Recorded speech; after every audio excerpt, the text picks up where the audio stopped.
ಗುರುಗಣಾಧಿಪತಯೇ ನಮಃ.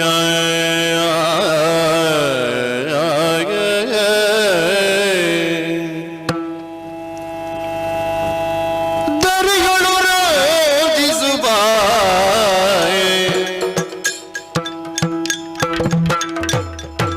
ಮದಪುರ ಪುರದೊಳು ನೆಲೆಸಿರುವ ಮದಪುರ ಪುರದೊಳು ನೆಲೆಸಿರುವಾಗ ದೇವಾ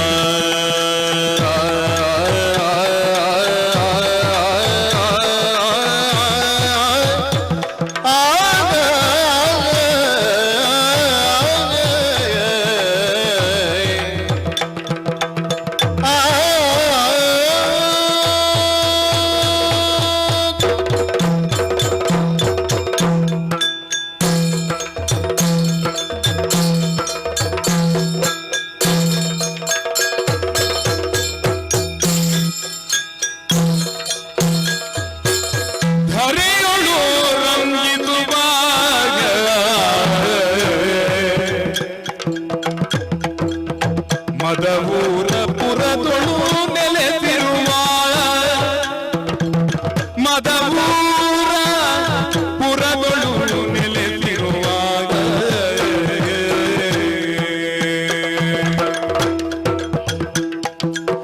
ಕರುಣದಿ ನಿಜ ಕೆರರಿಗೊಲಿದೋ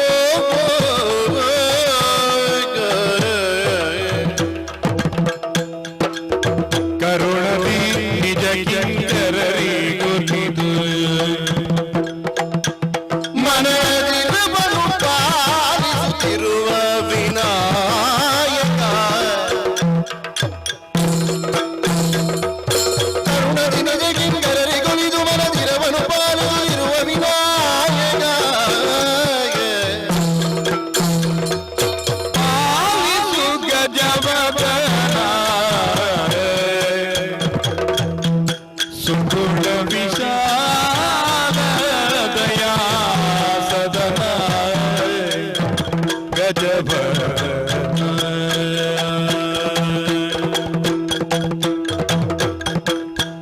ಬಾಲಗಿರಿ ಜಯಳ ಬಾಲ ನೆನೆಸಿ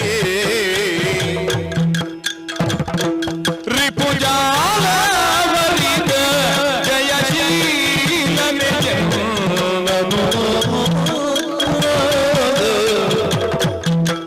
ಬಾಲಗಿರಿ ಜಯಳ ಬಾಲ ನೆನೆಸಿ ರಿಪುಜಾಲ ವರಿದ ಜಯಶೀಲನು ಪಾಲಿದು ಗಜವದನ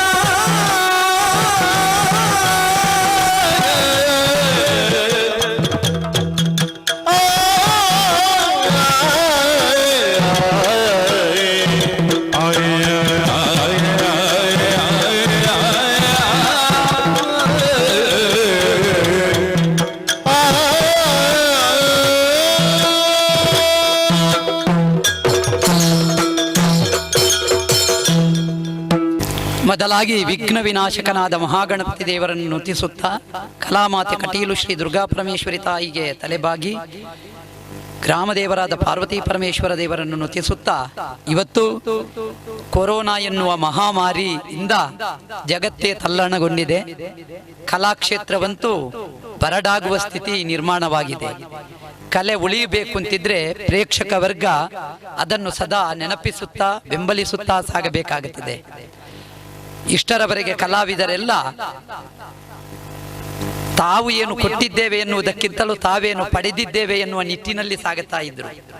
ಪಡಕೊಂಡು ಬೆಳೆದು ಬೆಳಗಿದ ಕಲಾವರ್ಗ ಕಲಾವಿದರ ವರ್ಗ ಇವತ್ತು ತೊಂದರೆಗೊಳಪಟ್ಟು ಸಂಕಷ್ಟಕ್ಕೊಳಪಟ್ಟು ಮುಂದೇನು ಕಲೆಗೆ ಎನ್ನುವ ಹಾಗೆ ಪ್ರೇಕ್ಷಕ ವರ್ಗ ಯೋಚಿಸುವ ಸಂದರ್ಭದಲ್ಲಿ ಕಲಾವಿದರು ತಾವಾಗಿ ಪ್ರೇಕ್ಷಕ ಬಾಂಧವರಿಗೆ ಕಲಾ ರಸದೌತಣವನ್ನು ನೀಡಬೇಕು ಎನ್ನುವ ಯೋಜನೆಯಿಂದ ಫೇಸ್ಬುಕ್ ಇರಬಹುದು, ವಾಟ್ಸಪ್ ಇರಬಹುದು ಅಥವಾ ಇತರೆ ಮಾಧ್ಯಮಗಳಲ್ಲಿ ತಾವು ಪ್ರಯತ್ನಪಟ್ಟು ತಮ್ಮ ಕಲೆಯನ್ನು ಇತರರಿಗೆ ಉಣಬಡಿಸುವಂತಹ ಒಂದು ಉತ್ತಮ ಕೆಲಸವನ್ನು ನಿರ್ವಹಿಸ್ತಾ ಇರುವುದು ಸ್ತುತ್ಯರ್ಹ ವಿಷಯ. ಈ ನಿಟ್ಟಿನಲ್ಲಿ ಶ್ರೀಯುತ ರೋಹಿತ್ ಕುಮಾರ್ ಉಚ್ಚಿಲ ಇವರ ನೇತೃತ್ವದಲ್ಲಿ ಅವರ ಬಳಗ ಹಿಮ್ಮೇಳ ಮುಮ್ಮೇಳ ಕಲಾವಿದರನ್ನೊಳಗೊಂಡು ತಾಳಮದ್ದಳೆಯೇ ಮುಖ್ಯವಾದ ಪ್ರಾಕಾರದಿಂದ ಕಲಾ ರಸದೌತಣವನ್ನು ಪ್ರೇಕ್ಷಕ ವರ್ಗಕ್ಕೆ ನೀಡುವಂಥ ಕಿರಿದು ಪ್ರಯತ್ನವನ್ನು ಮಾಡ್ತಾ ಉಂಟು. ಮುಂದೆ ಕಲೆ ಜನಮಾನಸದ ಚಿತ್ತದಿಂದ ದೂರ ಉಳಿಯಬಾರದು, ಅದು ಅನವರತ ಸ್ಥಿರವಾಗಿ ನಿಲ್ಲಬೇಕು ಎನ್ನುವ ಯೋಜನೆಯನ್ನು ರೂಪಿಸಿ ಮಾಡುವಂತಹ ಈ ಕಾರ್ಯಕ್ರಮ ಇವತ್ತು ವೀರಮಣಿ ಕಾಳಗ ಎನ್ನುವಂತಹ ಆಖ್ಯಾನವನ್ನು ದೇವಸ್ಯ ಪುರುಷೋತ್ತಮ ಗೌಡರ ಈ ಮನೆಯ ತೋಟದಲ್ಲಿ ನಾವು ಪ್ರಸ್ತುತಪಡಿಸ್ತಾ ಇದ್ದೇವೆ. ತುಂಬು ಹೃದಯದ ಸಹಕಾರವನ್ನು ನೀಡಿ ಜನಮಾನಸಕ್ಕೆ ಇಂತಹ ಒಂದು ಉತ್ತಮ ಕಾರ್ಯಕ್ರಮ ನೀಡುವಲ್ಲಿ ಅವರ ಪೂರ್ಣ ಸಹಕಾರ ಇದೆ. ಅವರಿಗೆ ಕಲಾಮಾತೆ ಪೂರ್ಣಾನುಗ್ರಹ ನೀಡಲಿ ಎನ್ನುವಂತಹ ಶುಭ ಹಾರೈಕೆಯೊಂದಿಗೆ ಇಂದಿನ ಕಾರ್ಯಕ್ರಮದಲ್ಲಿ ಹಿಮ್ಮೇಳದಲ್ಲಿ ಭಾಗವತರಾಗಿ ಶ್ರೀ ದೇವಿ ಪ್ರಸಾದ್ ಆಳ್ವ ತಲಪಾಡಿ ಹಾಗೂ ಧೀರಜ್ ರೈ ಸಂಪಾಜ ಇವರು ದ್ವಂದ್ವ ಹಾಡುಗಾರಿಕೆಯನ್ನು ನೀಡುತ್ತಾ ಗಾನ ವೈಭವವನ್ನು ಮೆರೆಸುವುದಕ್ಕಿದ್ದಾರೆ. ಚೆಂಡೆ ಚೆಂಡೆಯಲ್ಲಿ ರೋಹಿತ್ ಕುಮಾರ್ ಉಚ್ಚಿಲ ಹಾಗೂ ಮದ್ದಳೆಯಲ್ಲಿ ಚಂದ್ರಶೇಖರ್ ಆಚಾರ್ಯ ಗುರುವಾಯನಕೆರೆ, ಚಕ್ರತಾಳದಲ್ಲಿ ಕೃಷ್ಣಕುಮಾರ್ ಕಾಟಿಪಳ್ಳ ಇವರು ತಮ್ಮ ಪ್ರೌಢಿಮೆಯನ್ನು ಮೆರೆಸುವುದಕ್ಕಿದ್ದಾರೆ. ಪಾತ್ರಗಳು ಎರಡೇ ಪ್ರಸ್ತುತಗೊಳ್ಳಲಿವೆ. ವೀರಮಣಿಯಾಗಿ ಶ್ರೀಮಾನ್ ಸದಾಶಿವ ಆಳ್ವ ತಲಪಾಡಿ ಹಾಗೂ ಹನುಮಂತನ ಪಾತ್ರದಲ್ಲಿ ದಿನೇಶ್ ಶೆಟ್ಟಿ ಕಾವಳಕಟ್ಟೆ ಪಾತ್ರ ನಿರ್ವಹಣೆ ಮಾಡುವುದಕ್ಕಿದ್ದೇವೆ. ಈ ರಸದೌತಣವನ್ನುಂಡು ಪ್ರತಿಯೊಬ್ಬರೂ ಕಲೆ ಮುಂದೆ ಉಳಿದು ಬೆಳೆದು ಬೆಳಗುವಲ್ಲಿ ಪ್ರೇಕ್ಷಕರು ಕಾರಣರಾಗಬೇಕು. ಕೊರೋನಾ ಎನ್ನುವ ಮಹಾಮಾರಿಯಿಂದ ಅಖಂಡ ಭರತಖಂಡ ಹಾಗೂ ಜಗತ್ತು ಮುಕ್ತವಾಗಲಿ, ಈ ಮಾರಿಯಿಂದ ಜನಮಾನಸ ಮತ್ತೊಮ್ಮೆ ಚೇತರಿಸಿಕೊಳ್ಳಲಿ ಎನ್ನುವ ಶುಭ ಹಾರೈಕೆಯೊಂದಿಗೆ ಕಾರ್ಯಕ್ರಮವನ್ನು ಆರಂಭಿಸುವುದಕ್ಕಿದ್ದೇವೆ. ಜೈ ಹಿಂದ್. ಯಕ್ಷಗಾನಂ ವಿಶ್ವಗಾನ.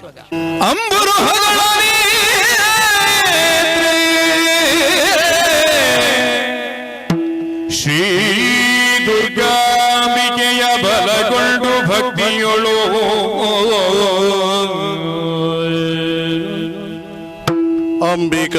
ಅಂಬಿಕಾಯಾಸುತ ವಿಘ್ನರಾಜನ ಬಿರಿದು ಸಂಸ್ತುತಿಸಿ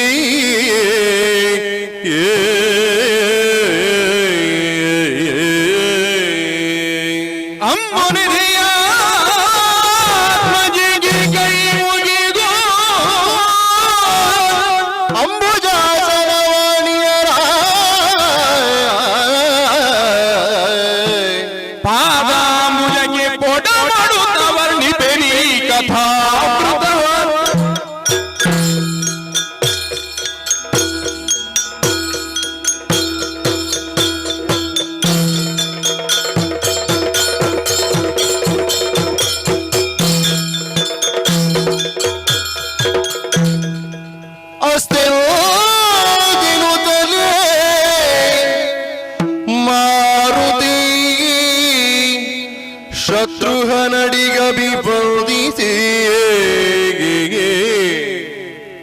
ಜವದ್ಯೋ ಹೊರಡುತ್ತೆ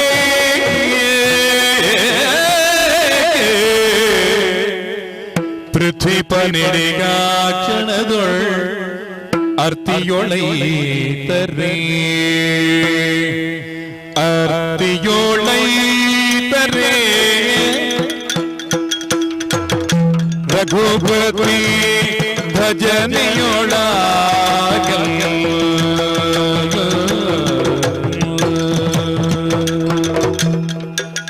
ರಾಮ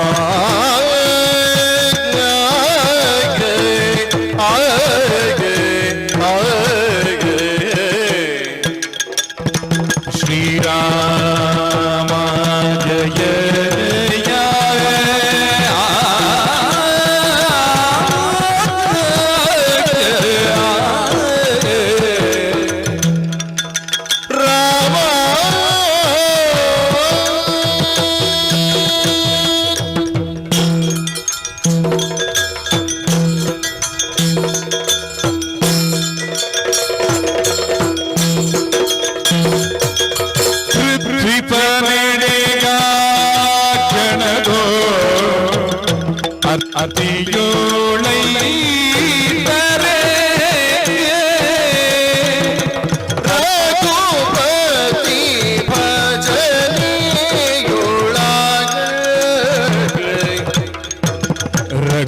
ಪತಿ ಭಜನೆಯೊಳಗಲ್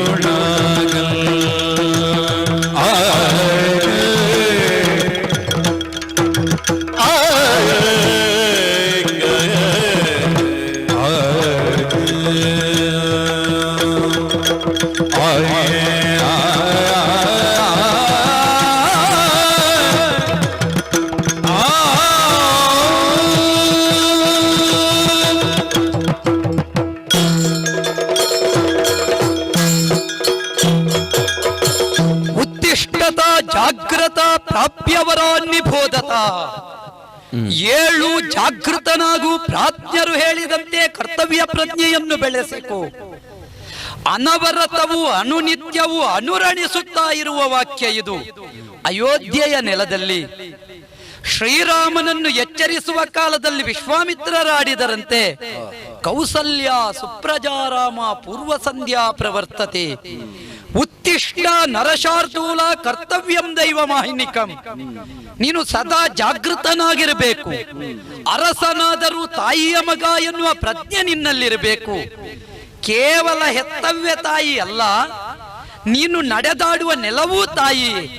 ಆದ್ದರಿಂದ ಹೆತ್ತವ್ಯೆಯನ್ನು, ನೆಲವನ್ನು ಯಾವಾಗ ನಾವು ಪ್ರಾಮಾಣಿಕವಾಗಿ ಪ್ರೀತಿಸಿ ಅದಕ್ಕೆ ಧಕ್ಕೆ ಬಾರದ ತೆರದಲ್ಲಿ ವ್ಯವಹರಿಸ್ತೇವೋ ಆವಾಗ ನೆಲ ಮಾತ್ರವಲ್ಲ, ಜನ್ಮ ಇತ್ತ ತಾಯಿಯ ಆಶೀರ್ವಾದ ಸದಾ ನಮ್ಮ ಜೀವನದಲ್ಲಿ ನಮ್ಮನ್ನು ರಕ್ಷಿಸುತ್ತದೆ. ಹಾಗಾಗಿ ಮಾತೃಭೂಮಿಯ ಋಣವನ್ನು ತೀರಿಸುವಲ್ಲಿ ಅಧಿಕಾರ ಪೀಠವನ್ನು ಏರಿದವನು ಜಾಗೃತನಾಗಿರಬೇಕಾಗುತ್ತದೆ. ಆವಾಗ ಮಾತ್ರ ಅವನಿಗೆ ಯಾವ ದಾಹವೂ ಇರುವುದಿಲ್ಲ. ಐಶ್ವರ್ಯ ಬೇಕು, ಅಂತಸ್ತು ಬೇಕು, ಅಲ್ಲಿಷ್ಟು ಮಾಡಿರಬೇಕು, ಇಲ್ಲಿಷ್ಟು ಕಟ್ಟಿಡಬೇಕು ಎನ್ನುವ ಯೋಚನೆ ರೂಪಿಸುವುದಿಲ್ಲ. ಅಧಿಕಾರದ ಉನ್ನತವಾದ ಪೀಠವನ್ನು ಏರಿದ ಪ್ರತಿಯೊಬ್ಬನಿಗೂ ಇರಬೇಕಾದದ್ದು ತನ್ನ ನೆಲ ಒಳಿತಾಗಬೇಕು, ತನ್ನ ನೆಲದಲ್ಲಿ ಇದ್ದವರು ಒಳಿತಾಗಬೇಕು. ತಾನು ಉಳಿದಿರುವುದೇ ಈ ನೆಲದವರಿಂದ, ನೆಲವನ್ನು ಬೆಳೆಸುವವರಿಂದ, ನೆಲವನ್ನು ಉಳಿಸುವವರಿಂದ ಎನ್ನುವುದು ಗೊತ್ತಿರಬೇಕು. ಆವಾಗ ಮಾತ್ರ ಮಣ್ಣಿನ ಮಕ್ಕಳು ಎನ್ನುವ ಶಬ್ದಕ್ಕೆ ಅರ್ಥ ಸಿಗುತ್ತದೆ. ಮಣ್ಣಿನ ಮಕ್ಕಳ ನಾಯಕನಾದವನಿಗೆ ಮೌಲ್ಯ ಪ್ರಾಪ್ತಿಸಲ್ಪಡ್ತದೆ. ಈ ಮಾತನ್ನು ಯಾಕಾಡ್ತಾ ಇದ್ದೇನೆ ಬಲ್ಲಿರ? ಎಲ್ಲಿಯ ಸಾಕೇತಪುರ, ಎಲ್ಲಿಯ ಶ್ರೀರಾಮಚಂದ್ರಮ. ಉತ್ತರದ ಎತ್ತರದಲ್ಲಿ ಬೆಳೆದು ಅಖಂಡವಾದ ಆರ್ಯಾವರ್ತವನ್ನು ಪ್ರಪಂಚ ಭೂಪಟದಲ್ಲಿ ಬೆಳಗಿಸಿ ವಿಶ್ವವೇ ಕಣ್ಣಿಟ್ಟು ಒಬ್ಬ ಲೋಕರಕ್ಷಕನ ಸ್ಥಾನದಲ್ಲಿ ಭರತಖಂಡದಲ್ಲಿ ಇದ್ದಾನೆ ಅಂತ ಕಾಣಬೇಕಿದ್ರೆ ಶ್ರೀರಾಮಚಂದ್ರಮನ ಆಳ್ವಿಕೆಯ ಮಹತ್ವ ಏನು, ಎಷ್ಟು ದೊಡ್ಡದು ಅಲ್ಲ. ಅವನ ಆಳ್ವಿಕೆಯನ್ನು ದೂರುವವರು ಪ್ರಪಂಚದಲ್ಲಿ ಇದ್ದಾರೋ ಇಲ್ಲ ಅಂತ ಹೇಳಲಿಕ್ಕೆ ಆಗೋದಿಲ್ಲ. ಕೆಲವು ಸಲ ವಿರೋಧ ಇದ್ದಾಗಲೇ ನಾವು ಸದಾ ಜಾಗೃತರಾಗಿರುವುದಕ್ಕೆ ಸಾಧ್ಯವಾಗುತ್ತದೆ. ಕತ್ತಲೆ ಇದ್ದರೆ ತಾನೇ ಬೆಳಕಿನ ಪ್ರಭಾವ ವ್ಯಕ್ತವಾಗುವುದು. ಆ ನಿಟ್ಟಿನಿಂದಲೇ ಶ್ರೀರಾಮಚಂದ್ರಮನು ರಾವಣಾದಿ ಕಳವೃಂದವನ್ನು ಸವರಿ ಭರತ ವರ್ಷದಲ್ಲಿ ಸಾಕೇತದ ಚಕ್ರವರ್ತಿ ಪೀಠವನ್ನು ಏರಿ ನೆಮ್ಮದಿಯಿಂದ ಆಳ್ವಿಕೆ ನಡೆಸುತ್ತಾ ಇದ್ದವ. ಆದರೂ ತನ್ನ ಆಳ್ವಿಕೆಯ ಬಗ್ಗೆ, ತನ್ನ ಕಾರ್ಯಕಾರಣದ ಬಗ್ಗೆ ಸಿಂಹಾವಲೋಕನ ಮಾಡುತ್ತಲೇ ಇದ್ದಾನೆ. ಪರಿಣಾಮದಲ್ಲಿ ಚಿತ್ತಶಂಕೆಯೊಂದು ಹುಟ್ಟಿತಂತೆ. ರಾವಣಾದಿ ಕಳರನ್ನು ಕೊಂದ ಕಾರಣ ಬ್ರಹ್ಮಹತ್ಯಾದೋಷ ಬಂದೀತು.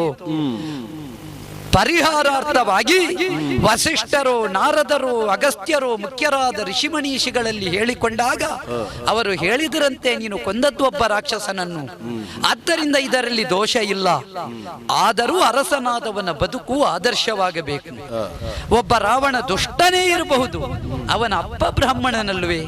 ಆದ್ದರಿಂದ ಪಿತೃಮೂಲದಿಂದ ನೋಡಿದ್ರೆ ಅವನಲ್ಲಿ ಬ್ರಾಹ್ಮಣ್ಯ ಇದ್ದುದರಿಂದ ರಾಮನೇ ಹಾಗೆ ಮಾಡಿದ್ದಾನೆ, ನಾಳೆ ನಾವು ಏನಾದ್ರೂ ಮಾಡಬಹುದು ಅಂತ ಇನ್ನೊಬ್ಬ ಗ್ರಹಿಸುವ ಹಾಗಾಗ ಕೂಡದು. ಒಬ್ಬ ಮಹಾಪರಾಧಿಯೇ ತಪ್ಪು ಮಾಡಿದರು, ಶಾಸ್ತ್ರ ಧರ್ಮವನ್ನು ಅತಿಕ್ರಮಿಸಿ ನಾವು ಯಾವುದನ್ನೂ ಮಾಡಕೂಡದು. ಶಾಸ್ತ್ರ ಧರ್ಮದಲ್ಲಿ ಏನುಂಟು ಅಂತ ಕೇಳಿದ್ರೆ ಅಶ್ವಮೇಧ ಯಜ್ಞವೇ ಪರಿಹಾರ ಅಂತ ಸೂಚಿಸಿದರಂತೆ. ಅದರಂತೆ ಶ್ರೀರಾಮಚಂದ್ರಮ ಅಶ್ವಮೇಧ ಯಜ್ಞವನ್ನು ಮಾಡಿ ಆ ಮುಖಾಂತರವಾಗಿ ತಾನೂ ಲೋಕದಲ್ಲಿ ಆದರ್ಶ ಪ್ರಭುವಾಗಬೇಕು ಎನ್ನುವುದನ್ನು ಸಾರುವುದಕ್ಕೆ ಹೊರಟ ಸಂದರ್ಭ ಇದು. ನೆಮ್ಮದಿಯಾಯಿತು ನಮಗೆಲ್ಲ. ಲೋಕದಲ್ಲಿ ನಮ್ಮ ರಾಮಚಂದ್ರನ ಬಗ್ಗೆ ಯಾರ್ಯಾರು ಎಷ್ಟೆಷ್ಟು ಏನೇನು ಮಾತಾಡ್ತಾರೆ, ಯಾರ್ಯಾರ ಅಂತರಂಗದಲ್ಲಿ ವಿಶ್ವನಾಯಕನಾದ, ರಾಷ್ಟ್ರನಾಯಕನಾದ ರಾಮಚಂದ್ರನ ಭಾವ ಹೇಗೆ ಉಂಟು. ಇನ್ನಾದರೂ ರಾಮನ ವಿರೋಧ ಪಕ್ಷ ಅವನನ್ನು ಒಪ್ಪಿದೆಯೋ, ಅವನ ಆಳ್ವಿಕೆ ಬಗ್ಗೆ ಸಂತೃಪ್ತಿಯ ಯೋಚನೆಯನ್ನು ಮಾಡಿದೆಯೋ? ವಿರೋಧಿಗಳಾದರೂ ತಾವು ತೃಪ್ತರಾಗಿ ರಾಮರ ಆತ್ಮನಿರ್ಭರತೆಯ ಚಿಂತನೆಯನ್ನು ತಾವು ಬೆಂಬಲಿಸ್ತಾ ಇದ್ದಾರೋ, ಸ್ವಾವಲಂಬಯುಕ್ತವಾದ ಬದುಕನ್ನು ತಾವು ಕಾಣುವುದಕ್ಕೆ ಮುಂದಾಗಿದ್ದಾರೋ ಎನ್ನುವುದನ್ನು ಶೋಧಿಸುವುದಕ್ಕೂ ಒಂದು ಅವಕಾಶವಾಯಿತು ಅಂತ ನಾವು ಯೋಚಿಸಿದೆವು. ಹಾಗಾಗಿ ಇವತ್ತು ನಾವೆಲ್ಲ ನೆಮ್ಮದಿಯ ನಿಟ್ಟುಸಿರು ಬಿಡುವ ಕಾಲ. ಭರತಖಂಡದಲ್ಲಿ ಯಾರ್ಯಾರ ಮನ ಉಂಟು ಹೇಗುಂಟು ಅಂತ ಶೋಧಿಸಬೇಕಿದ್ರೆ, ಆತ್ಮನಿರ್ಭರವಾದ ದೇಶವನ್ನು ಕಟ್ಟಬೇಕು ಅಂತಿದ್ರೆ ಪ್ರತಿಯೊಬ್ಬ ರಾಷ್ಟ್ರದ ಪ್ರಜೆಯು ಆತ್ಮವಂತ ಪುರುಷನಾಗಬೇಕು. ಪುರುಷ ಎನ್ನುವುದು ಹೆಣ್ಣಿಗೂ ಗಂಡಿಗೂ ಹೊಂದಲ್ಪಡುವ ಶಬ್ದ. ನೋಡೋಣ ಯಾರ್ಯಾರ ಆತ್ಮದಲ್ಲಿ ಎಷ್ಟೆಷ್ಟು ಹೇಗೆ ಚಿಂತನೆ ಉಂಟು. ಇದಕ್ಕೂ ಒಂದು ಅವಕಾಶವಾಯಿತು ಅಂತ ಯೋಚಿಸಿ ಶ್ರೀರಾಮಚಂದ್ರನ ಮಾತನ್ನು ಅಂಗೀಕರಿಸಿದೆವು. ಶತ್ರುಘ್ನ ದೇವರ ನೇತೃತ್ವದಲ್ಲಿ ಹೊರಟಿತು ಕುದುರೆ. ಹಾಗಾಗಿ ಅದರ ಬೆಂಗಾವಲಿಗಾಗಿ ನಾವೆಲ್ಲ ಹೊರಟು ಬಂದವರಿದ್ದೇವೆ. ಮಾಯಾಪುರ ಇರಬಹುದು, ದಮನನ ಪಟ್ಟಣ ಇರಬಹುದು, ಎಲ್ಲ ಕಡೆಯೂ ಎದುರಿಸಿದವರನ್ನು ಮಣಿಸಿದ್ದೇವೆ, ಮಾನಿಸಿದವರನ್ನು ಮಾನ್ಯತೆ ಕೊಟ್ಟು ಗೌರವಿಸಿದ್ದೇವೆ. ಅಂತೂ ಮುಂದುವರಿದು ಬಂದಾಗ ನಮ್ಮ ಹಯ ಹೊಕ್ಕದ್ದು ಜ್ಯೋತಿರ್ಮೇಧದ ಪಟ್ಟಣವನ್ನು.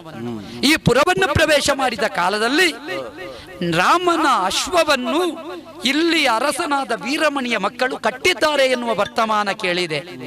ಕಟ್ಟಿದ್ದಾರೆ ಅಂತಾದ್ರೆ ಅವರ ಭಾವ ಏನು, ಕಟ್ಟುವಲ್ಲಿ ಅವರ ಉದ್ದೇಶ ಏನು ಎನ್ನುವುದನ್ನು ನಾವು ತಿಳಿಯಬೇಕಾಗುತ್ತದೆ. ಹಾಗಾದ ಕಾರಣ ಅವನಾಗಿ ತಾನು ಬಿಟ್ಟುಕೊಡುವಲ್ಲಿ ಸಿದ್ಧನಿಲ್ಲ. ಹಾಗಿದ್ರೆ ಅವನ ಮನಸ್ಸನ್ನು ಪರಿವರ್ತನೆಗೊಳಿಸಬೇಕು, ಅದಕ್ಕೊಂದು ಪರಿಸ್ಥಿತಿಯನ್ನು ನಾವು ನಿರ್ಮಾಣ ಮಾಡಿಕೊಳ್ಳಬೇಕು ಎನ್ನುವುದಾಗಿ ಶತ್ರುಘ್ನ ದೇವರು ಚಿಂತನೆ ನಡೆಸಿದ್ದಾರೆ. ಸಂಧಾನ ಕೋರುವನನ್ನು ಕಳುಹಿಸಿ ಅವನ ಚಿತ್ತವನ್ನು ಬದಲಿಸಿ ಶ್ರೀರಾಮಚಂದ್ರಮನ ಆಕ್ಯವಾಳತನದ ಅಂತರಂಗದ ಅರ್ಥವನ್ನು ಆತನ ಅಂತರ್ಯದಲ್ಲಿ ಬಿತ್ತರಿಸಿ ಅವನನ್ನು ಪರಿವರ್ತನೆಗೊಳಿಸಬೇಕು ಅಂತ ಯೋಚಿಸಿದ್ದಾರೆ. ನನ್ನನ್ನೇ ಅದಕ್ಕೆ ನಿಯೋಜಿಸಿದ್ದಾರೆ. ಅಸ್ತು ಅಂತ ಹೇಳಿದ್ದೇನೆ, ಹೊರಟು ಬಂದಿದ್ದೇನೆ. ಸಂಧಾನ ಪ್ರಕ್ರಿಯೆಯಲ್ಲಿ ಅವನ ಮನಸ್ಸನ್ನು ಬದಲಿಸಬೇಕು ಅಂತಿದ್ರೆ ನಾವು ಹೊರಗಿಂದಲೂ ಸ್ವಲ್ಪ ಜಾಗೃತರಾಗಬೇಕು. ಹಾಗಾಗಿ ವೀರಮಣಿಯ ಪುರದವರೆಲ್ಲ ಶಿವನ ಭಕ್ತರು, ಪರಮಶೈವರು ಅಂತ ಗೊತ್ತಾಗಿದೆ. ನೋಡೋಣ, ಶಿವನ ಪುರದಲ್ಲಿ ಒಂದು ರಾಮ ಭಜನೆ ಮಾಡಿದ್ರೆ ಹೇಗೆ? ಕೆಲವು ಸಲ ಭಜನೆಯಿಂದ ಬದಲು ಮಾಡಲಿಕ್ಕೆ ಆಗುತ್ತದೆ, ಕೆಲವು ಸಲ ಬೇರೆ ಬೇರೆ ವಿಭಾಗದಿಂದ ಬದಲು ಮಾಡುವುದಕ್ಕಾಗುತ್ತದೆ. ನಾವು ಈ ಸಲ ಈ ಪರಿಕ್ರಮದಲ್ಲಿ ಹೊರಟಿದ್ದೇವೆ. ಬದಲಾವಣೆಯ ಪರ್ಯಟನೆ ನಮ್ಮದು. ಈ ಪರ್ಯಟನೆಯ ಫಲರೂಪವಾಗಿ ಸಿಗಬಹುದಾದ ಸಹಕಾರ ಏನು ಎನ್ನುವುದನ್ನು ತಿಳಿಯಬೇಕು. ರಾಮ ಧ್ಯಾನವನ್ನು ಮಾಡುತ್ತಾ ವೀರಮಣಿಯ ಆಸ್ಥಾನವನ್ನು ಪ್ರವೇಶಿಸುತ್ತೇನೆ.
ಶ್ರೀಪತಿಗೆ ಸೊಬಗ ನುಡುಪತಿಗೆ ಶಾಂತಿಯನು ವಾಣಿಪತಿಗೆ ಚಾತುರ್ಯಮಂ ದಿವಸ್ಪತಿಗೆ ಪ್ರತಾಪಮಂ ರತಿಪತಿಗೆ ಮೂಲೋಕ ವಾವರಿಸುವ ರೂಪಮಂ.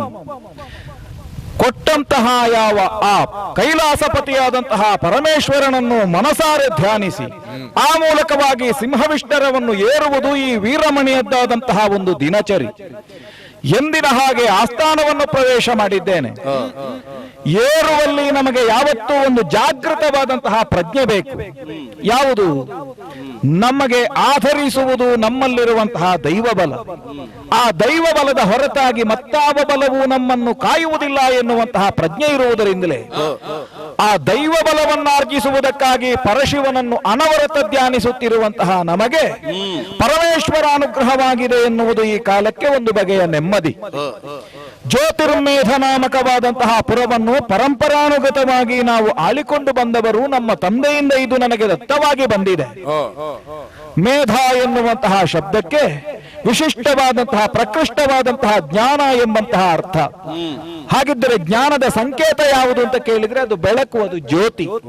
ಹಾಗಾಗಿ ಜ್ಯೋತಿರ್ಮೇಧ ಎನ್ನುವಂತಹ ಹೆಸರಿಗೆ ಒಂದು ವಿಶಿಷ್ಟವಾದಂತಹ ಒಂದು ಪರಿಕಲ್ಪನೆ ಉಂಟು ಅಂತಾದ್ರೆ ಇದನ್ನಾಳುವಲ್ಲಿ ಒಬ್ಬ ಯೋಗ್ಯತಾವಂತನಾಗಿ ಈ ಕಾಲಕ್ಕೆ ಶಿವಭಕ್ತನಾಗಿ ನಾನು ಸಿಂಹಾಸನಾರೂಢನಾಗಿ ಆಳ್ವಿಕೆಯನ್ನು ಮಾಡ್ತೇನೆ ಎನ್ನುವಲ್ಲಿಗೆ ಯಾವ ಬಗೆಯಿಂದ ನನ್ನ ಉಪಕ್ರಮ ಸಾಗಬೇಕು ಎನ್ನುವುದರ ಬಗ್ಗೆ ಸ್ಪಷ್ಟವಾದಂತಹ ಜ್ಞಾನವುಳ್ಳವನಾಗಿ ವ್ಯವಹರಿಸುವಂತಹ ಆ ಹೊಣೆಗಾರಿಕೆ ಇರುವುದರಿಂದಲೇ ಒಂದೊಂದು ಹೆಜ್ಜೆಯನ್ನು ಏರುತ್ತಾ ಸಾಗುವಾಗಲೂ ಕೂಡ ನನ್ನದ್ದಾದಂತಹ ಅಂತಃಸತ್ವದ ಬಗ್ಗೆ, ನನ್ನ ಚಾರಿತ್ರ್ಯದ ಬಗ್ಗೆ ಎಚ್ಚರಿಕೆಯನ್ನು ಹೊಂದಿಯೇ ವ್ಯವಹರಿಸುವವನು ನಾನು. ಸಾಂಸಾರಿಕವಾದಂತಹ ಬದುಕಿನಲ್ಲಿ ಭಗವಂತನ ಅನುಗ್ರಹದಿಂದ ಅತ್ಯಂತ ತೃಪ್ತಿಯನ್ನು ಹೊಂದಿದವ ನಾನು. ರುಕ್ಮಾಂಗ ಶುಭಾಂಗ ಎನ್ನುವಂತಹ ಇಬ್ಬರು ವೀರಪುತ್ರರನ್ನು ಹೊಂದಿದ್ದೇನೆ. ಮಾತ್ರವಲ್ಲ, ಪರಮೇಶ್ವರ ಅನುಗ್ರಹವು ಪ್ರತ್ಯಕ್ಷವಾಗಿ ನನಗೆ ದೊರಕುವುದಕ್ಕೆ ಕಾರಣವಾದಂತಹ ಇಕ್ಷುಮತಿ ಎನ್ನುವಂತಹ ಹೆಸರನ್ನು ಹೊಂದಿದ ಒಬ್ಬ ಸುಂದರಿಯಾದಂತಹ ಮಗಳನ್ನೂ ಪಡೆದಿದ್ದೇನೆ. ಲೋಕದಲ್ಲಿ ಶರಣ ಸತಿ ಲಿಂಗಪತಿ ಎನ್ನುವ ಹಾಗೆ ನಾವು ಶಿವ ಶರಣರು ಭಾವಿಸುವಂತಹ ಒಂದು ಉಪಕ್ರಮ ಇದೆ. ಆ ಒಂದು ಪದ್ಧತಿ ಇದೆ. ಅಂದ್ರೆ ಏನು? ಎಲ್ಲರಿಗೂ ಪತಿಯಾದವನು ಆ ಪರಮೇಶ್ವರ ಎನ್ನುವ ಹಾಗೆ. ಆ ಪರಮೇಶ್ವರನನ್ನೇ ಪತಿಯಾಗಿ ಪಡೆದಂತಹ ಧನ್ಯ ಯಾರು ಅಂತ ಕೇಳಿದರೆ ಭಗವತಿಯಾದಂತಹ ಪಾರ್ವತಿ. ಆದ್ರೆ ಈ ಕಾಲಕ್ಕೆ ನನ್ನ ಧನ್ಯತೆ ಏನು? ಲೋಕದಲ್ಲಿ ಪರಮೇಶ್ವರನನ್ನೇ ಪತಿಯಾಗಿ ಪಡೆದಂತಹ ಮಗಳನ್ನು ಪಡೆದಿದ್ದೇನೆ ಎನ್ನುವುದು ನನ್ನ ಧನ್ಯತೆ. ಹಾಗಾಗಿ ವಿಪ್ರರೂಪದಿಂದ ಬಂದು ನನ್ನ ಮಗಳನ್ನು ವರಿಸಿದಂತಹ ಪರಮೇಶ್ವರ ಈ ಕಾಲಕ್ಕೆ ನಮ್ಮ ಪುರದಲ್ಲಿ ಕಾವಲಾಗಿರುತ್ತ, ಅಂದ್ರೆ ಈ ದೇಹಕ್ಕೂ ಕಾವಲು ಎನ್ನುವ ಅರ್ಥ ಮಾತ್ರವಲ್ಲ, ಈ ಪ್ರಪಂಚವನ್ನೇ ಕಾಯುವವನೂ ಹೌದು. ಆದರೆ ಸ್ವಯಂ ತನ್ನ ವಿಶಿಷ್ಟವಾದಂತಹ ಒಂದು ಪ್ರಭಾವದಿಂದ, ಒಂದು ಅಂಶದಿಂದ ಈ ಜ್ಯೋತಿರ್ಮೇಧದಲ್ಲಿ ನೆಲೆಗೊಂಡು ನಮ್ಮೆಲ್ಲರನ್ನೂ ಕಾಪಾಡ್ತಾ ಇದ್ದಾನೆ ಎನ್ನುವಂತಹ ನೆಮ್ಮದಿ ಇನ್ನೊಂದು ಕಡೆ. ಹಾಗಾಗಿ ದೈವಬಲ ಪರಿಪೂರ್ಣನಾಗಿ ಈ ಜ್ಯೋತಿರ್ಮೇಧವನ್ನು ಆಳುತ್ತಿರುವಂತಹ ತೃಪ್ತಿಯೊಂದಿಗೆ ಸಿಂಹಾಸನಾರೂಢನಾಗಿ ಕುಳಿತಂತಹ ಹೊತ್ತು ಇಂದಿನ ವಿಶೇಷ ಏನು ಎನ್ನುವ ಹಾಗೆ ಗಮನಿಸಿದಾಗ ಚರರ ಮೂಲಕವಾಗಿ ತಿಳಿದಂತಹ ವಿಚಾರ ಅಷ್ಟು ಮಾತ್ರವಲ್ಲ, ನಮ್ಮ ವೀರಪುತ್ರರಾದಂತಹ ರುಕ್ಮಾಂಗ ಶುಭಾಂಗರು ತಂದು ಒಪ್ಪಿಸಿದಂತಹ ಒಂದು ವಾರ್ತೆ, ಅದರ ಬಗ್ಗೆ ಗಹನವಾದಂತಹ ಒಂದು ಚರ್ಚೆಯನ್ನು ನನ್ನ ಆಸ್ಥಾನದಲ್ಲಿ ಮಾಡಬೇಕಾದಂತಹ ಅನಿವಾರ್ಯತೆ ಬಂತಲ್ಲ. ಉತ್ತರದ ಎತ್ತರದಿಂದ ಬಿಡಲ್ಪಟ್ಟಂತಹ ಒಂದು ಅಶ್ವಮೇಧದ ಕುದುರೆ ಈ ಕಾಲಕ್ಕೆ ಜ್ಯೋತಿರ್ಮೇಧವನ್ನು ಪ್ರವೇಶಿಸಿದೆ. ಹಾಗಿದ್ರೆ ಅಶ್ವಮೇಧದ ಕುದುರೆ ಜ್ಯೋತಿರ್ಮೇಧಕ್ಕೆ ಬರಬೇಕು ಅಂತ ಇದ್ರೆ ನಮ್ಮ ಮೇಧಾಶಕ್ತಿಯಿಂದ ನಾವು ಚಿಂತಿಸಬೇಕಾದ ಅನಿವಾರ್ಯತೆ ಉಂಟಲ್ಲ. ಏನು ಮಾಡೋಣ? ಅದಕ್ಕೆ ಉತ್ತರ ಕಂಡುಕೊಳ್ಳುವಷ್ಟಕ್ಕೆ ನನಗೆ ಬಿಡ್ಲಿಲ್ಲ. ನನ್ನ ಮಕ್ಕಳೇ ತೀರ್ಮಾನ ತೆಗೆದುಕೊಂಡು ಬಿಟ್ಟಿದ್ದಾರೆ. ಉದ್ಯಾನವನದಲ್ಲಿ ಸಂಚರಿಸುತ್ತಿರುವಂತಹ ಕುದುರೆಯನ್ನು ಕಟ್ಟಿ ಹಾಕಿದ್ದೇವೆ ಅಂತ ಹೇಳಿದಾಗ ಅತ್ಯಂತ ತೃಪ್ತನಾದೆ. ಒಳ್ಳೆಯ ತೀರ್ಮಾನವನ್ನು ತೆಗೆದುಕೊಂಡಿದ್ದೀರಿ ಮಕ್ಕಳೇ ಅಂತ ಅವರನ್ನು ಶಹಬಾಸಿ ಎನ್ನುವ ಹಾಗೆ ಅಭಿನಂದಿಸಿದ್ದೇನೆ. ಆದರೆ ಮುಂದೇನು? ಈ ಕುರಿತಾಗಿ ಈಗ ಚರ್ಚೆ ನಡೆಯುತ್ತಿರುವಂತಹ ಹೊತ್ತು ಏನಾದರೂ ಮುಂದಕ್ಕೆ ಯುದ್ಧ ಸಂಭವಿಸುವಂತಹ ಘಟನೆ ಆ ಸಾಧ್ಯತೆ ಉಂಟೋ? ನಮ್ಮ ಮಂತ್ರಿವರ್ಗದವರ ಜೊತೆಯಲ್ಲಿ ಮಕ್ಕಳನ್ನೂ ಸೇರಿಸಿಕೊಂಡು ಮಾತಾಡ್ತಾ ಇದ್ದೇನೆ. ಅದ್ಯಾರು? ಎಲ್ಲ ಕತೆ ಯಾವನೋ ಅಥವಾ ಯಾವುದೋ ಏನಂತ ಹೇಳಲಿಕ್ಕೆ ಬರುವುದಿಲ್ಲ. ಒಂದು ವಾನರನ ಪ್ರವೇಶ ಆಗ್ತಾ ಉಂಟು. ಬರೇ ಮಂಗವ ಹಾಗೆ ತೀರ್ಮಾನಿಸುವುದಕ್ಕೆ ಬರುವುದಿಲ್ಲ ಅಲ್ಲ. ಯಾಕಂದ್ರೆ ಕಾಡಿನಲ್ಲಿ ಓಡಾಡುತ್ತಿರುವಂತಹ ಮಂಗ ಅದು ಈ ಸ್ವರೂಪದಲ್ಲಿರ್ಲಿಕ್ಕೆ ಸಾಧ್ಯವೇ ಇಲ್ಲ. ಯಾಕಂದ್ರೆ ಅದಕ್ಕೆ ತನ್ನದ್ದಾದಂತಹ ಒಂದು ಮಾನ ಮುಚ್ಚಿಕೊಳ್ಳಬೇಕು ಅಂತ ಹೇಳುವಂತಹ ಪ್ರಜ್ಞೆ ಇರ್ಲಿಕ್ಕೆ ಸಾಧ್ಯವೇ ಇಲ್ಲ. ಆದ್ರೆ ಇವನನ್ನು ನೋಡಿದ್ರೆ ಹಾಗಲ್ಲ.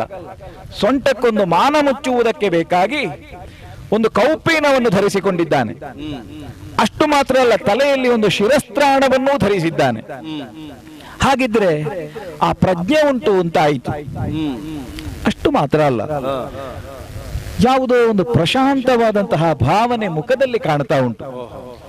ಜೊತೆಯಲ್ಲಿ ಭಜನೆಯನ್ನೂ ಮಾಡ್ತಾ ಇದ್ದಾನೆ. ಯಾವುದೋ ಒಂದು ಭಜನೆಯ ಸ್ವರ ಕೇಳ್ತದೆ, ಅದು ಭಜನೆಯೋ ಹೌದು ಅಂತ ಇನ್ನು ಸ್ಪಷ್ಟ ಆಗುವುದಿಲ್ಲ. ಆದ್ರೂ ನಾವು ಭಜನೆ ಮಾಡುವವರಾದದ್ರಿಂದ ಆ ಶ್ರುತಿ ಕೇಳುವಾಗ ಗೊತ್ತಾಗ್ತದೆ ಇದು ಭಜನೆಯೇ ಇರಬೇಕು. ಇದು ಗೊಂದಲಕ್ಕೆ ಕಾರಣವಾದದ್ದು. ಎಲ್ಲರೂ ನನ್ನ ಮುಖ ನೋಡ್ತಾ ಇದ್ದಾರೆ. ಈ ಗಹನವಾದ ವಿಚಾರ ಮಂಡನೆ ಆದ ಹೊತ್ತಿಗೆ ಈ ಮಂಗ ಬಂದ್ರೆ ಏನು ಮಾಡುವುದು? ಓಡಿಸುವುದ? ಅಪ್ಪಣೆ ಕೇಳುವ ಧಾಟಿಯಲ್ಲೇ ಇದ್ದಾರೆ ಕೆಲವರು. ಓಡಿಸುವುದಕ್ಕೆ ಹೇಳಿದ್ರೆ ಈಗ ಓಡಿಸ್ತೇವೆ ಅಂತ. ಆದ್ರೆ ನನ್ನ ಕಣ್ಣ ಸೂಚನೆಯಿಂದಲೇ ಅವರಿಗೆ ಹೇಳಿದ್ದೇನೆ, ಏನು ಮಾಡಬೇಡಿ. ಯಾಕಂದ್ರೆ ನಾವು ಭಜನೆ ಮಾಡುವವರಿಗೆ ಹೊಡೆಯುವವರಲ್ಲ. ಯಾರಾದ್ರೂ ಭಜನೆ ಮಾಡ್ಲಿಕ್ಕೆ ಬರ್ತಾರೆ ಅಂತ ಆದ್ರೆ ಅವರ ಬಗ್ಗೆ ಗೌರವ ಹೊಂದಿದವರು ನಾವು. ಮಂಗಾದರೆ ಏನು ಭಜನೆ ಮಾಡಬಾರದು ಅಂತ ಉಂಟು. ಹಾಗಾಗಿ ಸದ್ಯಕ್ಕೆ ಏನು ಉಪೇಕ್ಷೆ. ನಮಗೆ ಏನು ಅಂತ ಇತ್ಯರ್ಥ ಆಗುವವರೆಗೆ ನಮ್ಮಿಂದ ಏನು ಅಪರಾಧ ಆಗಬಾರದು. ಮತ್ತೆ ಇನ್ನೂ ಒಂದುಂಟು, ಬರೇ ಮಂಗವೇ ಹೌದು ಅಂತ ಆದ್ರೆ ಇದಕ್ಕೆ ಉಪದ್ರ ಮಾಡಿದ್ರೆ ನಮಗೆ ಅಪಾಯ.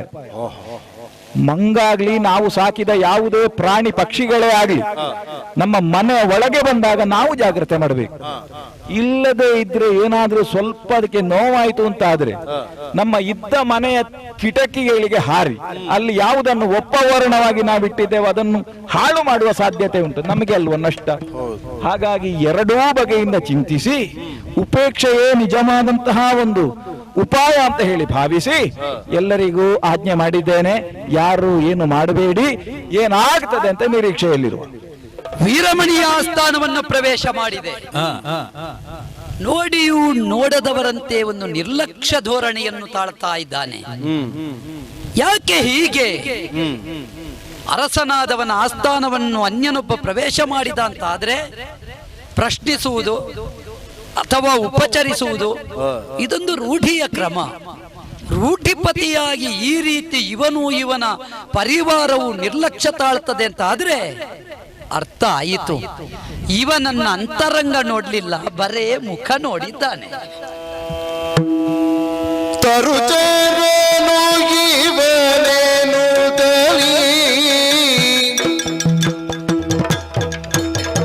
ಮನ್ನಿಸದೆ ಇರಲು ಬಾರದಲ್ಲಿ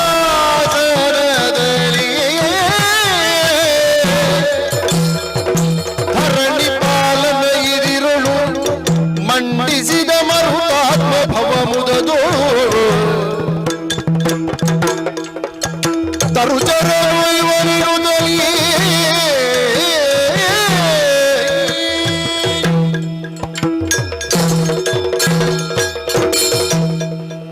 ಮರ ಹಾರುವ ಮರ್ಕಟ ಇವನಿಗೂ ನಮಗೂ ಏನು ಸಾಮರಸ್ಯ, ಏನು ಮಾತುಕತೆ ಎನ್ನುವಂತಹ ನಿರ್ಲಕ್ಷ್ಯ ಒಂದು ಕಡೆ ಆದ್ರೆ, ರಾಮಪಾಳ್ಯದಿಂದ ಬಂದವ ಒಬ್ಬ ಮರ್ಕಟ ಇದ್ದಾನೆ ಎನ್ನುವುದೂ ಇವನಿಗೆ ತಿಳಿದಿರಬಹುದು. ಯಾಕಂದ್ರೆ ನಿಜವಾಗಿಯೂ ರಾಮಸೇನೆಯಿಂದ ಹೊರಡುವುದು ಮರ್ಕಟರೇ ಸಂಧಾನಕ್ಕೆ. ರಾವಣವಧ ಪ್ರಕ್ರಿಯೆಯಲ್ಲಿ ಅಂಗದ ಸಂಧಾನಕ್ಕೆ ಹೊರಟದ್ದು. ಇಲ್ಲಿಯೂ ಮಾರುತಿ ಸಂಧಾನ ಆಗಬೇಕು ಎನ್ನುವುದು ಶತ್ರುಘ್ನ ದೇವನ ಅಪೇಕ್ಷೆ. ಅದಲ್ಲ, ನನಗೆ ಅನ್ನಿಸ್ತದೆ ಅಂಗದ ಸಂಧಾನಕ್ಕೆ ಹೋದಾಗ ಅಲ್ಲಿಯ ಪುರಜನರು ಪರಿಜನರೆಲ್ಲ ಹೇಳ್ತಾ ಇದ್ರಂತೆ, ಮೊದಲು ಬಂದ ಮಾರಿಗಿಂತಲೂ ಈ ಮಾರಿ ಅಪಾಯವು ಅಂತ. ಬಹುಶಃ ಯಾವುದೋ ಒಂದು ಕಾಲದಲ್ಲಿ ಬಂದ ಮಾರಿ ಇವನನ್ನು ಅಷ್ಟು ನಡುಗಿಸಿದೆ. ಹಾಗಾಗಿ ಇವತ್ತು ಇದೊಂದು ಮಹಾಮಾರಿ ಅಂತ ಭಾವಿಸಿದ್ದಾನೆ. ಕೆಲವು ಸಲ ಜಾಗ್ರತೆ ಆಗಬೇಕು, ಕೆಲವೊಂದು ಸಲ ಅನಾಹುತಗಳು ಸಂಭವಿಸಲೇಬೇಕು. ನೋವಾಗದೆ ಸುಖದ ಅನುಭವ ಆಗಕೂಡದು. ಹಾಗಾದ ಕಾರಣ ಇವನಂತಹ ಭಾವವನ್ನೇ ತಳೆದ ಹಾಗುಂಟು. ತರುಚರರು ಇವನೇನು ತಲಿ ಮನ್ನಿಸದೇ ಇದ್ದಾನೆ. ಆದ್ರೆ ನಾವು ಬಂದ ಮೇಲೆ ಕೆಲಸ ಮುಗಿಸದೆ ಹೋಗುವುದಕ್ಕಾಗುವುದಿಲ್ವಲ್ಲ. ಬಂದ ಉದ್ದೇಶ ಮಾತ್ರವಲ್ಲ, ರಾಜಕಾರಣದ ನೈಪುಣ್ಯತೆಯನ್ನು ಹೊಂದಿ ಜಾಗ್ರತೆಗೆ ಬೇಕಾಗಿ ಮಾಡಿರುವ ಇವನ ಸಭೆ ಕೆಲವರು ಅಧಿಕಾರದಲ್ಲಿದ್ದವರು ಸಭೆ ಮಾಡುವುದು ಯಾರ್ಯಾರನ್ನು ತೆಗೆಯುವುದು ಅಂತ ನೋಡ್ಲಿಕ್ಕೆ, ಯಾರ್ಯಾರನ್ನು ಇಳಿಸುವುದು ಅಂತ ನೋಡ್ಲಿಕ್ಕೆ. ಆದ್ರೆ ಇವ ಹಾಗಲ್ಲ, ತನ್ನ ರಾಷ್ಟ್ರವನ್ನು ಹೇಗೆ ಭದ್ರಪಡಿಸುವುದು ಎನ್ನುವ ಯೋಜನೆಯಿಂದ ಮಾಡಿಸಿದ ಸಭೆ ಅಂತ ಗೊತ್ತಾಗುತ್ತದೆ. ಇವನ ಯೋಜನೆಗೆ ಪೂರಕವಾಗಿ ವ್ಯವಹರಿಸಬೇಕು ಅಂತಿದ್ರೆ ಬಂದವ ಒಬ್ಬ ಸಾಮಾನ್ಯನಲ್ಲ, ರಾಮಸೇನೆಯ ಬಜರಂಗಿಗೂ ಬಲವುಂಟು ಅಂತ ಇವನ ಮುಂದೆ ತೋರಿಸಬೇಕು ಅಂತಿದ್ರೆ ನಾವು ಇವನಂತೆ ಒಂದು ಟಿವಿಯಿಂದ ಕುಳಿತರೆ ಏನು, ಇವನ ಆಸ್ಥಾನದಲ್ಲಿ ಇವನ ಆಸನಕ್ಕೆ ಸಮವಾದ ಆಸನವನ್ನು ನಿರ್ಮಿಸುವಂತಹ ನೈಸರ್ಗಿಕವಾದ ಕೊಡುಗೆ ನಮಗೆ ಭಗವದ್ದತ್ತವಾಗಿದೆ.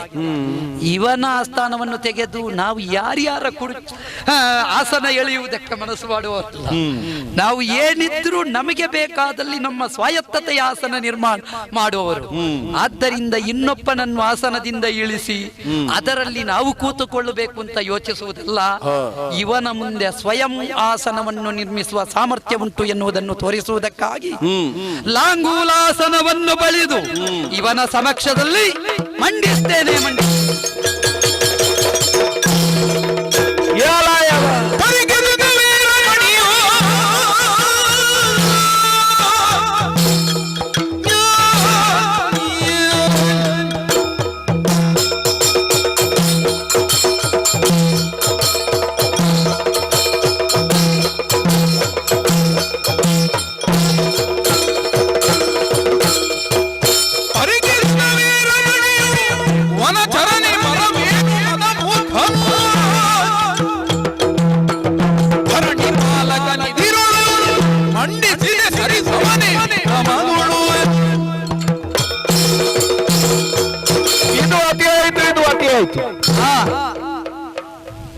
ನಿನ್ನನ್ನು ಲಕ್ಷಿಸಿ ನಾವೆಲ್ಲರೂ ಕೂಡ ದೃಷ್ಟಿ ನೋಟದಿಂದ ನೀನೇನು ಮಾಡುತ್ತಿ ಎನ್ನುವ ಹಾಗೆ ನೋಡ್ತಾ ಇದ್ದವರು. ಆ ಕಡೆಗೊಮ್ಮೆ ಹೋದಿ, ಈ ಕಡೆಗೊಮ್ಮೆ ಹೋದಿ, ಯಾರಲ್ಲಿಯೂ ಮಾತಾಡ್ಲಿಲ್ಲ. ಇಲ್ಲ, ಏನೋ ಗುಣಗುಟ್ಟುತ್ತಾ ಇದ್ದಿ ಬಿಟ್ರೆ ಯಥಾರ್ಥಕ್ಕೂ ಇಲ್ಲಿದ್ದವರಿಗೆ ನಿನಗೆ ಮಾತು ಬರ್ತದೋ ಇಲ್ವೋ ಅದೇ ಸಂಶಯ ನಮ್ಗೆ. ಹಾಗಿದ್ರೆ ಮಂಗನ ಹಾಗೆ ಮುಖವನ್ನು ಹೊಂದಿರುವ ನೀನು ಮಂಗನೋ ಅಲ್ಲ ಮಂಗನಂತಿರುವ ಈ ಕಾಲಕ್ಕೆ ನಾವೆಲ್ಲ ಕೇಳಿ ತಿಳಿದ ಆದರೆ ನೋಡದೇ ಇದ್ದ ವಾನರ ಸಮುದಾಯಕ್ಕೆ ಸೇರಿದವನೋ? ಈ ಗೊಂದಲದಲ್ಲಿರುವಾಗಲೇ ನಮ್ಮ ಆಸ್ಥಾನದಲ್ಲಿ ನಮ್ಮ ಸ್ಥಾನಕ್ಕೆ ನಮ್ಮದ್ದಾದಂತಹ ಶಿಷ್ಟಾಚಾರಕ್ಕೆ ಚ್ಯುತಿ ಬರುವಂತಹ ಒಂದು ವ್ಯವಹಾರಕ್ಕೆ ನೀನು ಮುಂದಾದೆ. ಆ ಕಾರಣದಿಂದಾಗಿಯೇ ಸಭೆಯಲ್ಲಿರುವ ಪ್ರತಿಯೊಬ್ಬರು ಕೂಡ ನನ್ನ ಮುಖವನ್ನು ನೋಡಿದಂತಹ ಹೊತ್ತು ಅಧಿಕಾರ ಸ್ಥಾನದಿಂದ ನಿನ್ನತ್ತ ನಾನು ನೋಡಿ ಏನು ಮಾಡಿದೆಯೋ? ನಿನಗೆ ಕೂತುಕೊಳ್ಳುವುದಕ್ಕೆ ಬಹುಶಃ ನಮ್ಮಲ್ಲಿರುವ ಈ ಆಸನಗಳನ್ನು ನಾವು ಕೊಡ್ಲಿಲ್ಲ. ಇಲ್ಲ, ಯಾಕಂದ್ರೆ ಮಂಗನ ಹಾಗೆ ಇರುವ ನೀನು ಕೂತುಕೊಳ್ಳುವಂತಹ ಆಸನ ಇಲ್ಲಿಲ್ಲ ಕಾಣುತ್ತದೆ. ಹಾಗಾಗಿ ಪ್ರತ್ಯೇಕ ಆಸನವನ್ನು ಮಾಡೋಣ ಅಂತ ಹೇಳಿದ್ರೆ ನೀನು ಮೊದಲು ಸೂಚಿಸಿ ಬಂದವನೂ ಅಲ್ಲ. ಇಂತಹ ಗೊಂದಲಮಯವಾದಂತಹ ಸ್ಥಿತಿಯಲ್ಲಿ ನೀನು ಬಂದದ್ದು ಮಾತ್ರ ಅಲ್ಲ, ಈಗ ನೀನು ಕುಳಿತಂತಹ ಈ ಒಂದು ಶೈಲಿ ಇದೆ ನೋಡು, ಇದು ಮಾತ್ರ ಪ್ರಶ್ನಾರ್ಹ. ಹೌದೇ? 18 ಮೆಟ್ಟಿಲನ್ನು ಏರಿ ಸಿಂಹಾಸನದಲ್ಲಿ ಕೂತ ಅರಸ, ಈ ಜ್ಯೋತಿರ್ಮೇಧಪುರದ ರಾಜನಾದ ವೀರಮಣಿ ನಾನು. ಸರಿ, 18 ಮೆಟ್ಟಿಲನ್ನು ಏರಿದವರಿಗೆ ಮಾತ್ರ ಸನ್ನಿಧಾನಕ್ಕೆ ಹೋಗುವ ಅವಕಾಶ. ಈಗ ನನ್ನದೊಂದು 18 ಸುರುಳಿ ಕಟ್ಟಿದ ಆಸನ. 18 ಮೆಟ್ಟಿಲು ಏರಿದ್ರೆ ಮಾತ್ರ ಅದು ಸಿಂಹಾಸನ ಅಂತ ಆಗುವುದು. ಈಗ ನಾನು ನನ್ನ ಆಸನದಲ್ಲಿ ಕುಳಿತಾಗ ನಿನಗೆ ಏನು ದಗ ಆಗುವುದು? ಅಲ್ಲ, ನೀನು ಬಾವಿ ಕಟ್ಟೆಯಲ್ಲಿ ಕೂತ ಹಾಗೆ ಕಾಣ್ತದೆ ನನಗೆ. ಹೌದೇ? ನಿನ್ನ ಬಾಲವನ್ನು ಅಷ್ಟು ಎತ್ತರ ಮಾಡಿ ನಿನಗೊಂದು ಉದ್ಭವ ಲಿಂಗದ ದರ್ಶನ ಆದ ಹಾಗೆ ಕಾಣಲಿಲ್ವಾ? ಇದು ಲಿಂಗವು. ಬಂದವರೆಲ್ಲ ಈಗ ಪ್ರಶ್ನೆ ಮಾಡುವುದಕ್ಕೆ ತೊಡಗಿದ್ದಾರೆ, ಜ್ಯೋತಿಷ್ಯ ಇಡಬೇಕೋ ಏನು, ಆಸ್ಥಾನಕ್ಕೆ ಮಂಗ ಪ್ರವೇಶ ಮಾಡಿದ್ರಿಂದ ಏನಾದ್ರೂ ಅನಿಷ್ಟವೋ ಅಂತ. ನೀನು ಲಿಂಗವು, ನಿನ್ನನ್ನು ಶಿವಲಿಂಗ ಅಂತ ಹೇಳುವುದು ಅಲ್ಲ, ಮಹಾಲಿಂಗ ಅಂತಲೇ ಹೇಳು. ಮಹಾಲಿಂಗ ನಮ್ಮಲ್ಲಿ ಒಳಗಿದ್ದಾನೆ. ಸರಿ, ಹಾಗಿರುವಾಗ ಇನ್ನೊಬ್ಬ ಮಹಾಲಿಂಗ, ಈ ಮಂಗನ ಮುಸುಡಿನ ಮಹಾಲಿಂಗ ನಮಗೆ ಬೇಡ. ಸರಿ, ನನಗೆ ಅಪಮಾನವಾಗುವ ಹಾಗೆ ಈ ಒಂದು ಸಿಂಹಾಸನಕ್ಕೆ ಇದಿರಾಗಿ ನಾನು ಕೂಡ ಒಂದು ಹಂತಕ್ಕೆ ನನ್ನ ದೃಷ್ಟಿಯನ್ನು ಮೇಲಕ್ಕೆ ನೋಡುವ ಹಾಗೆ ನೀನು ಕೂತಿದ್ದಿ ಅಂತಾದ್ರೆ ಇದರಲ್ಲಿ ಕಾಣುವುದೇನು ಗೊತ್ತೋ? ಏನು? ನಿನ್ನ ಅಹಂಕಾರ, ನಿನ್ನ ಮದ, ಒಂದು ಬಗೆಯ ಆಧಿಕ್ಯದಿಂದ ನಿಮಗಿಂತ ನಾನು ಮೀರಿದವ ಎನ್ನುವುದನ್ನು ಸ್ಥಾಪಿಸುವುದಕ್ಕೆ ಹೊರಟಂತಹ ನಿನ್ನ ಯಾವುದೋ ಒಂದು ರೀತಿಯ ಕುತ್ಸಿತವಾದಂತಹ ಭಾವ. ಹಾಗಾಗಿ ಇಲ್ಲಿಯ ಪ್ರಭುವಾಗಿ ವಿಭುವಾಗಿ ಪ್ರಶ್ನಿಸಬೇಕಾದಂತಹ ಅನಿವಾರ್ಯತೆ ನಮಗುಂಟು. ಏನೋ ಭಜನೆ ಮಾಡ್ತಾ ಇದ್ದಿ, ನಿಜ, ಯಾವುದೋ ಭಜನಾ ಸಂಘದವನು ಹಾಗೆ ಬಂದದ್ದಿರಬೇಕು ಅಂತ ಹೇಳಿ ನಾವು ಭಾವಿಸಿ ಸುಮ್ಮನಾದದ್ದು. ನಿನಗೆ ಮಾಡಬಹುದಿತ್ತು, ಯಾಕಂದ್ರೆ ನೀವು ಭಜನಾ ಸಂಘದವರಿಗೂ ಏನು ಕೊಡುವ ಲಕ್ಷಣ ಕಾಣುವುದಿಲ್ಲ. ಇಲ್ಲಪ್ಪ, ನಾವು ಭಜನೆ ಮಾಡುವವರಿಗೆ ಒಳ್ಳೆ ಮರ್ಯಾದೆ ಕೊಡುವವರು. ಆದ್ರೆ ಭಜನೆ ಮಾಡುವವರು ನಿಲ್ಲಿಸುವುದು ಯಾವಾಗ ಅಂತ ಗೊತ್ತಾಗ್ತದೆ ನಮ್ಗೆ. ಹರ ನಮ ಪಾರ್ವತಿ ಪತೆ ಹರ ಹರ ಮಹಾದೇವ, ಇದು ನಮ್ಗೆ ಭಜನೆ ನಾವು ಮಾಡ್ತೇವೆ. ಮುಂದಿನದ್ದು ಹೇಳಬೇಕು, ಶ್ರೀಮದ್ ರಮಾರಮಣ ಗೋವಿಂದ, ನಮಗೆ ಅದೇ ಕೊನೆ, ಅದಕ್ಕಿಂತ ಆಚೆ ಅದು ಬೇಡ ನಮ್ಗೆ. ಮಹಾದೇವ ಅಂತ ಹೇಳಿ ಮುಗಿಸಿದಲ್ಲಿಗೆ ಅಲ್ಲಿಗೆ ಪೂರ್ಣಾಹುತಿ. ಹಾಗೇನಾದ್ರೂ ನಿನ್ನಿಂದ ಅಲ್ಲ, ನಿನ್ನ ಭಜನೆ ಒಂದು ನಿಲ್ಲುವ ಒಂದು ಹಂತಕ್ಕೆ ಬರ್ತದ ಅಂತ ನಾವು ಆಲೋಚನೆ ಮಾಡಬೇಕಿದ್ರೆ ಗುಣಗುಡ್ತಾ ಇರುವ ನೀನು ಅಲ್ಲಿಂದಲೇ ಆಸನ ಮಾಡಿ ಕೂತದ್ದು. ನಿಜ, ಈ ಕಾಲಕ್ಕೆ ನಮ್ಮ ಪ್ರಭು ಶಕ್ತಿಯನ್ನು ಪ್ರಶ್ನೆ ಮಾಡುವಂತಹ ನಿನ್ನ ಉದ್ಧಟತನ, ಇದು ಮದಮುಖತ್ವ. ಹಾಗಾಗಿ ಹೇಳ್ತೇನೆ, ಮದ ಅಂತ ಹೇಳಿದ್ರೆ ಪರೆ ಬಂದ ಕಣ್ಣು, ಸೊಕ್ಕಿದ ಆನೆ, ಇದನ್ನು ಪ್ರಶ್ನೆ ಮಾಡ್ಲಿಕ್ಕಿರುವವ ನಾನು. ಏನೋ ಮದಮುಖನು ನಾನು ಅಂತ ಹೇಳ್ತಾ ಇದ್ದಿ? ಹೌದು ಅಲ್ಲವೋ? ಮತ್ತೆ ಮದಮುಖರು ನೀವೀಗ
ಮದ ಹೌದು ಅರಿಷಡ್ವರ್ಗಗಳಲ್ಲಿ ಒಂದಾದದ್ದು.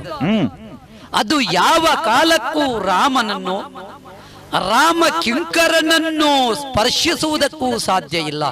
ಓಹೋ, ಕಾರಣ ಆಳ್ವಿಕೆಯ ಪಾರಮ್ಯ, ಜೀವನಾನುಭವದ ಸತ್ವ, ಇದನ್ನೆಲ್ಲ ಹೊಂದಿದವರು ನಾವು. ನನ್ನನ್ನು ಕಂಡಾಗ ನಾನು ನಿಂತ ನಿಲುಮೆಯಲ್ಲಿ ತುಂಬಿರುವುದು ಮದ ಅಲ್ಲ, ಇದು ಸ್ವಾಭಿಮಾನದ ಸಂಕೇತ. ಓಹೋ, ಎಲ್ಲೇ ಇರಲಿ, ಹೇಗೆ ಇರಲಿ, ಎಂದೆಂದೂ ನಾವು ಶ್ರೀರಾಮ ಕಿಂಕರರು ಎನ್ನುವುದನ್ನು ಮರೆಯುವುದಕ್ಕಿಲ್ಲ. ಸುಮ್ಮನೆ ಕೊರಳಲ್ಲಿ ಒಂದು ಹಾಕಿಕೊಂಡು ಉದ್ದಕ್ಕೆ ನಾಮ ಬಳಿದುಕೊಂಡಲ್ಲಿಗೆ ರಾಮ ಭಕ್ತರು ಅಂತ ಅನ್ನಿಸಲ್ಪಡುವುದಿಲ್ಲ. ಯಾವಾಗ ಬದುಕಿನಲ್ಲಿ ರಾಮನ ತತ್ವವನ್ನು ರಾಮನ ಸತ್ವವನ್ನು ಅನುಷ್ಠಾನಗೊಳಿಸಿ ಸಾಧ್ಯವಾದಷ್ಟು ಮಟ್ಟಿಗೆ ಆಚರಣೆಯಲ್ಲಿ ರೂಢಿಸಿಕೊಂಡು ಹೋಗುತ್ತಾರೋ ಅವರ ಹತ್ತಿರ ಅರಿಷಡ್ವರ್ಗ ಬರುವುದಕ್ಕೇ ಇಲ್ಲ. ಅಲ್ಲ, ಮತ್ತೊಂದುಂಟು.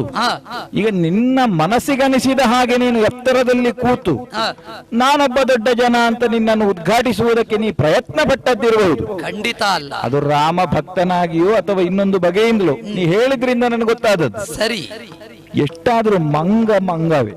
ಮಂಗವೇ ಮಂಗ ಎತ್ತರದಲ್ಲೇ ಕೂತ್ಕೊಳ್ಳು. ಮರದಲ್ಲಿ ಕೂತ್ರೆ ಮಂಗನಿಗೆ ಅದಕ್ಕೆ ವಿಶೇಷ ಗೌರವ ಕೊಡ್ಲಿಕ್ಕೆ ಎಂತದ್ದು ಇಲ್ಲ. ಆದ್ದರಿಂದಲೇ ಆಸನದಲ್ಲಿ ಕೂತದ್ದು. ನೀನು ಬಾವಿಕಟ್ಟೆಯಲ್ಲಿ ಕೂತ ಹಾಗೆ ಕೂತಿದ್ದಿ ಅಂತ ನಾ ಹೇಳಿದ್ದು. ಹಾಗಂತ ವೇದಿಕೆಯಲ್ಲಿ ಗಣ್ಯರು ಕೂತ ಹಾಗೆ ನೀ ಕೂತ್ರೆ ವೇದಿಕೆಯಲ್ಲಿ ಗಣ್ಯರಿಗೆ ಕೊಡುವಂತಹ ಒಂದು ಗೌರವ ಮಂಗನಿಗೆ ಕೊಡ್ಲಿಕ್ಕಿಲ್ಲ. ಆಗದು. ಆದ್ದರಿಂದ ಇದೆ ಈಗ ಸಮಸ್ಯೆ ಉಂಟಾದದ್ದೇ ಅದು. ಈಗ ವೇದಿಕೆಯಲ್ಲಿ ಕೂತುಕೊಳ್ಳುವ ಹಾಗೆ ನಾನು ಕೂತುಕೊಳ್ಳದೇ ಇದ್ದೇನೆ ಎನ್ನುವ ಭಾವ ಇದ್ರೆ ನೀನು ನನ್ನನ್ನು ಪ್ರಶ್ನಿಸುವ ಮದಮುಖ ಅಂತ ಹೇಳುವ ಕ್ರಮವೇ ಅಗತ್ಯ ಇರಲಿಲ್ಲ. ಅಲ್ಲ, ಭಾವದಿಂದ ನೀನು ಎತ್ತರದಲ್ಲಿ ಕೂತು ಅದಲ್ಲದೆ ಇದ್ರೆ ಆ ಶಿಷ್ಟಾಚಾರವೇ ಅಲ್ಲ ಇದು. ಅಲ್ಲ, ಈಗ ಒಂದು ಆಸ್ಥಾನ ಅಂತ ಆದ ಮೇಲೆ ನೀನೀಗ ಯಾವನ ಹೆಸರನ್ನು ಹೇಳಿದೆಯೋ ಅವ ಒಬ್ಬ ಪ್ರಭುವಾಗಿ ವಿಭುವಾಗಿ ಇದ್ರೆ ಅವನ ಆಸ್ಥಾನದಲ್ಲಿ ಒಂದು ಶಿಷ್ಟಾಚಾರ ಅಂತ ಖಂಡಿತ ಉಂಟು. ಹಾಗಿದ್ರೆ ಒಬ್ಬ ಪ್ರಭುವಾದವ ಅವ ತನ್ನ ಸ್ಥಾನವನ್ನು ಏರುವಲ್ಲಿ ಅವ ದೈವೀ ಶಕ್ತಿಯನ್ನು ಹೊಂದಿರ್ತಾನೆ ಅಂತ ಅರ್ಥ. ಹಾಗಿದ್ರೆ ಅವನ ಸಮಕ್ಷಕ್ಕೆ ಹೋಗುವಂತಹ ಹೊತ್ತು ಯಾವ ಭಾವ ಇರಬೇಕು?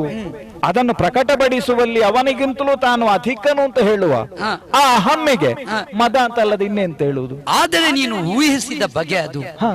ಈ ಹಳದಿ ರೋಗ ಹಿಡಿದವನಿಗೆ ಇದು ನಿನಗೆ ಅಂತ ಅಲ್ಲ, ಲೋಕವೇ ಹಳದಿ ಕಾಣ್ತದೆ. ಹೌದು. ಯಾವನಲ್ಲಿ ಮದ ತುಂಬಿರುತ್ತದೋ ಅವನಿಗೆ ಇನ್ನೊಬ್ಬರಲ್ಲಿ ಯಾವತ್ತೂ ಮದವೇ ಕಾಣುತ್ತದೆ ವಿನಃ ಮುದ ಕಾಣುವುದಿಲ್ಲ. ಅದು ಇನ್ನೂ ಒಂದುಂಟು. ಕೆಲವರಿಗೆ ಹಳದಿ ರೋಗ ಅಂತ ಹೇಳಿ ಇನ್ನೊಬ್ಬರನ್ನು ನೋಡುವಾಗ ಕಾಣುವುದು. ಅದು ಕೆಲವು ರೋಗದ ಲಕ್ಷಣ. ಅದು ಅವನಿಗೆ ಇರ್ತದೆ, ಅದು ಇನ್ನೊಬ್ಬನಿಗೆ ಕಾಣುವುದಿಲ್ಲ. ಕೆಲವರ ಕಣ್ಣು ಕೆಂಪು ಇರ್ತದೆ. ಈಗ ನಮ್ಮ ಮಂಗಗಳ ಕಣ್ಣು ಕೆಂಪು. ಹೌದು. ಹಾಗೆಂದು ಇನ್ನೊಬ್ಬರ ಕಣ್ಣು ಕೆಂಪು ಅಂತ ನಾವು ಭಾವಿಸುವುದೇ ಇಲ್ಲ. ಅಲ್ಲ, ಕಾಣ್ಲಿಕ್ಕೂ ಸಾಧ್ಯ ಉಂಟು. ಅವನ ಕಣ್ಣು ಕೆಂಪಾದದ್ರಿಂದ ಅವನ ಕಣ್ಣಿಗೆ ಬರುವ ಪ್ರತಿಫಲನದಿಂದ ಎಲ್ಲವೂ ಕೆಂಪಾಗಿ ಕಂಡ್ರೆ. ಆದ್ರೆ ನಮ್ಮಲ್ಲಿ ದೋಷ ಇಲ್ಲ ಅಂತ ಆಡಿತು ನಾನು. ಯಾಕಂದ್ರೆ ಮದವೇ ಇಲ್ಲ ನಮ್ಮಲ್ಲಿ. ಇಲ್ವಾ? ನಾನು ಬರುವಾಗ ಮುದದಿಂದಲೇ ಬಂದಿದ್ದೆ. ನೀನಂದಂತೆ 2-3 ಸರಿ ಆಚೆ ಈಚೆ ಹೋಗಿದ್ದೆ. ಹೌದು. ಯಾರು ನಿನ್ನ ಆಸ್ಥಾನ ವ್ಯಾಪ್ತಿಯೊಳಗೆ ನನ್ನನ್ನು ಪ್ರಶ್ನಿಸಲಿಲ್ಲ. ಮಾತ್ರವಲ್ಲ, ಔಚಿತ್ಯವಾದ ಸತ್ಕಾರ ಕೊಡ್ಲಿಲ್ಲ.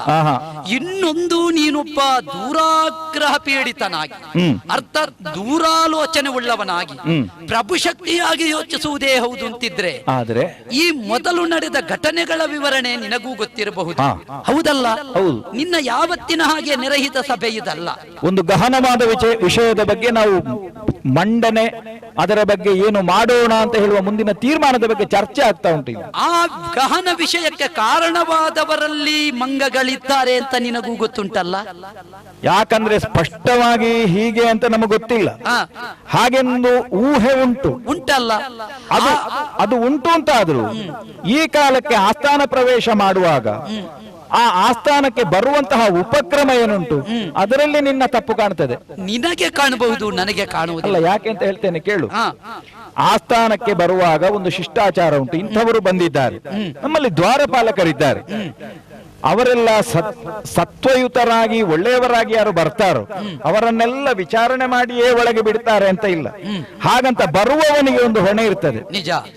ಪ್ರಭು ಶಕ್ತಿಯಲ್ಲಿ ಮಾತಾಡ್ಲಿಕ್ಕುಂಟು, ಒಂದು ಅಪ್ಪಣೆ ಬೇಕು, ನಾನು ಇಂಥವ ಹಾಗೆ ಹೇಳಿ ಬರಬೇಕಾದದ್ದು ಕ್ರಮ. ಹೌದಾ ಅಲ್ವೋ? ಆದ್ರೆ ನಿತ್ಯದ ಸಭೆ ಅದು ಹೌದು ಅಂತ ಆದ್ರೆ ಶಿಷ್ಟಾಚಾರ ಸರಿ. ಹೌದು. ಇದು ನಿನ್ನ ನಿತ್ಯದ ಸಭೆ ಅಲ್ಲ, ಇದು ಗಹನವಾದ ವಿಷಯಕ್ಕೆ ಏರ್ಪಟ್ಟ ಸಭೆ. ನಿತ್ಯದ ಸಭೆ ಇರ್ಲಿ, ವಿಶೇಷ ಸಭೆಯೇ ಇರ್ಲಿ, ಹಾಗಂತ ನಮ್ಮ ವ್ಯಾಪ್ತಿಯ ಒಳಗೆ ಅಂತ ಆಗುವಾಗ ಅನ್ಯನೊಬ್ಬ ಬರುವಾಗ ಅವ ಹೇಗೆ ಬರಬೇಕು ಅಂತ ಹೇಳುವ ಶಿಷ್ಟಾಚಾರವನ್ನು ಅವ ಹೊಂದಿಯೇ ಬಾರದೇ ಇದ್ರೆ ಅಲ್ಲಿ ಅಪರಾಧ ಅವನದ್ದೇ ಆಗ್ತದೆ. ಆಗುವುದಿಲ್ಲ.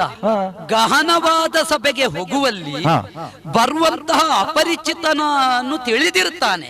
ಇಲ್ಲಿಗೆ ಹೇಗೆ ಹೋಗಬೇಕು, ಹೋಗುವಾಗಲೇ ಇವರಿಗೆ ಗೊತ್ತಾಗಬೇಕು ನಾವು ಹೇಗೆ ಬಂದಿದ್ದೇವೆ. ಬರುವಾಗಲೇ ಇವನ ನಡೆಯನ್ನು, ಸ್ವಾಭಿಮಾನವನ್ನು ಅಭಿವ್ಯಕ್ತಗೊಳಿಸುವಾಗ ಅರಸನಾದರೂ ಚಿಂತಿಸ್ತಾನೆ ಎದುರು ಪಕ್ಷದವ ಹೇಗಿದ್ದಾನೆ.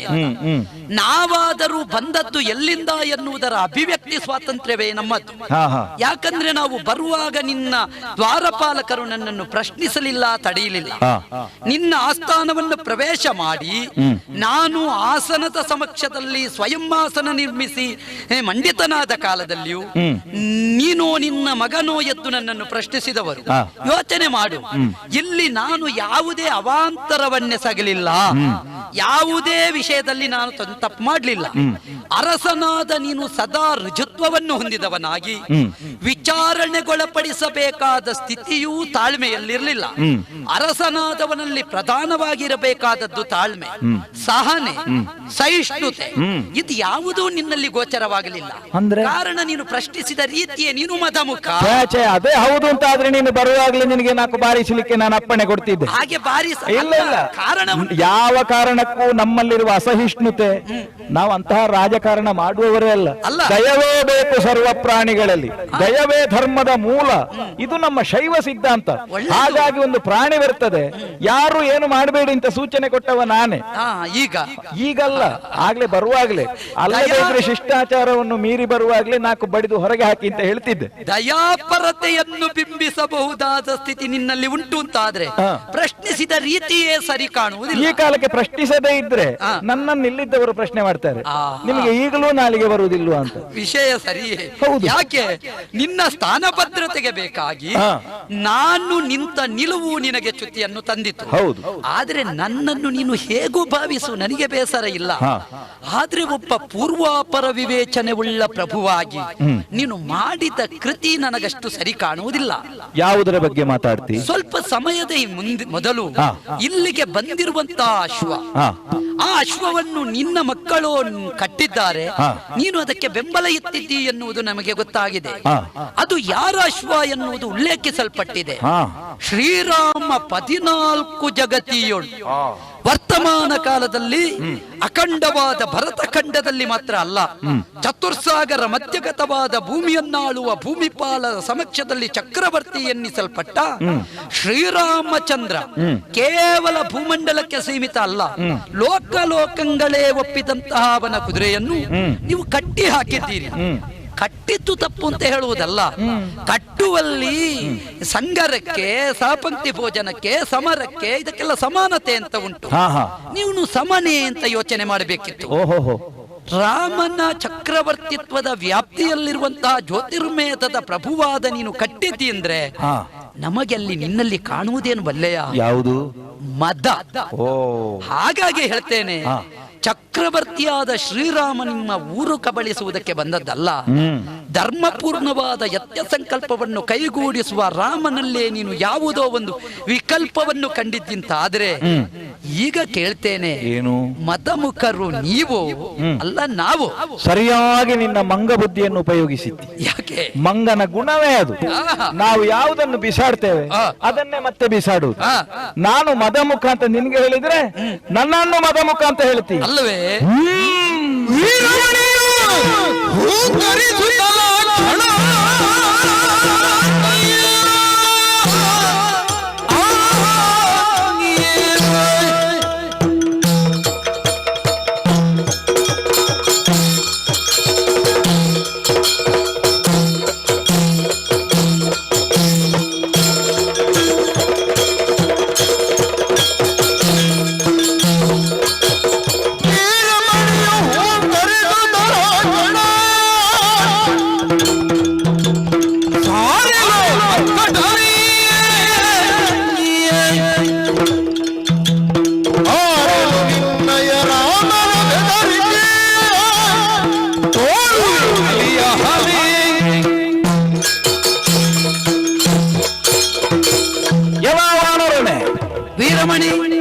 ವಿಶಾಲವಾದಂತಹ ವಿಶ್ವವನ್ನು ವಿಶಾಲವಾದಂತಹ ಅಕ್ಷಿಯಿಂದ ವೀಕ್ಷಿಸಿದಾಗ ಮಾತ್ರವೇ ನಮಗೆ ವಾಸ್ತವದ ದರ್ಶನವೆನ್ನುವುದಾಗುವುದಕ್ಕೆ ಸಾಧ್ಯವಾಗುತ್ತದೆ. ಸರಿ.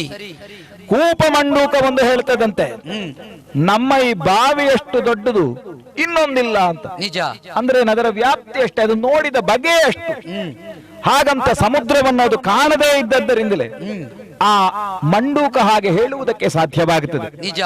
ಈ ಕಾಲಕ್ಕೆ ಯಾವ ನಿಮ್ಮ ರಾಮ ಅವನ ಬಗ್ಗೆ ಎತ್ತರವಾದಂತಹ ಮಾತುಗಳನ್ನಾಡುತ್ತಾ ಅವನ ಯೋಗ್ಯತೆಯನ್ನು ನೀವು ತಿಳಿದಿದ್ದೀರೋ ಅಂತ ಹೇಳಿ ನಮ್ಮನ್ನು ಪ್ರಶ್ನೆ ಮಾಡುವಲ್ಲಿ ನಾನು ಕೇಳ್ತೇನೆ, ಈ ಅಭಿಮಾನಿಗಳಿಂದ ಆಗುವ ಒಂದು ಸಂಕಟ ಇದು.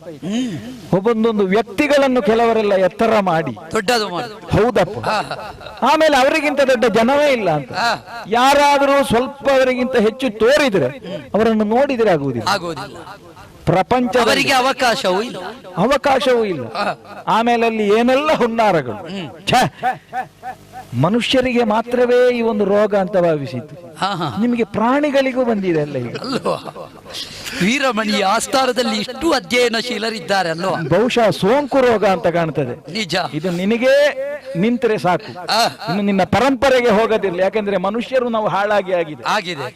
ನಿಜವಾದಂತಹ ಒಂದು ಮೌಲ್ಯ ಇರುವವರಿಗೆ ಈಗ ಸರಿಯಾದ ಸ್ಥಾನಮಾನ ಉಂಟು ಅಂತ ಕೇಳಿದರೆ ಖಂಡಿತ ಇಲ್ಲ. ಈ ಕಾಲಕ್ಕೆ ರಾಮನ ಬಗ್ಗೆ ನೀನು ಆಡಿದ ಮಾತು ಅದಕ್ಕೆ ಸಾಕ್ಷಿ ಆಯ್ತು ನೋಡು. ಹೌದೇ ರಾಮ, ಈ ಕಾಲಕ್ಕೆ ರಾಮನ ಬಗ್ಗೆ ನಾವೆಲ್ಲ ಹೆದರಬೇಕು.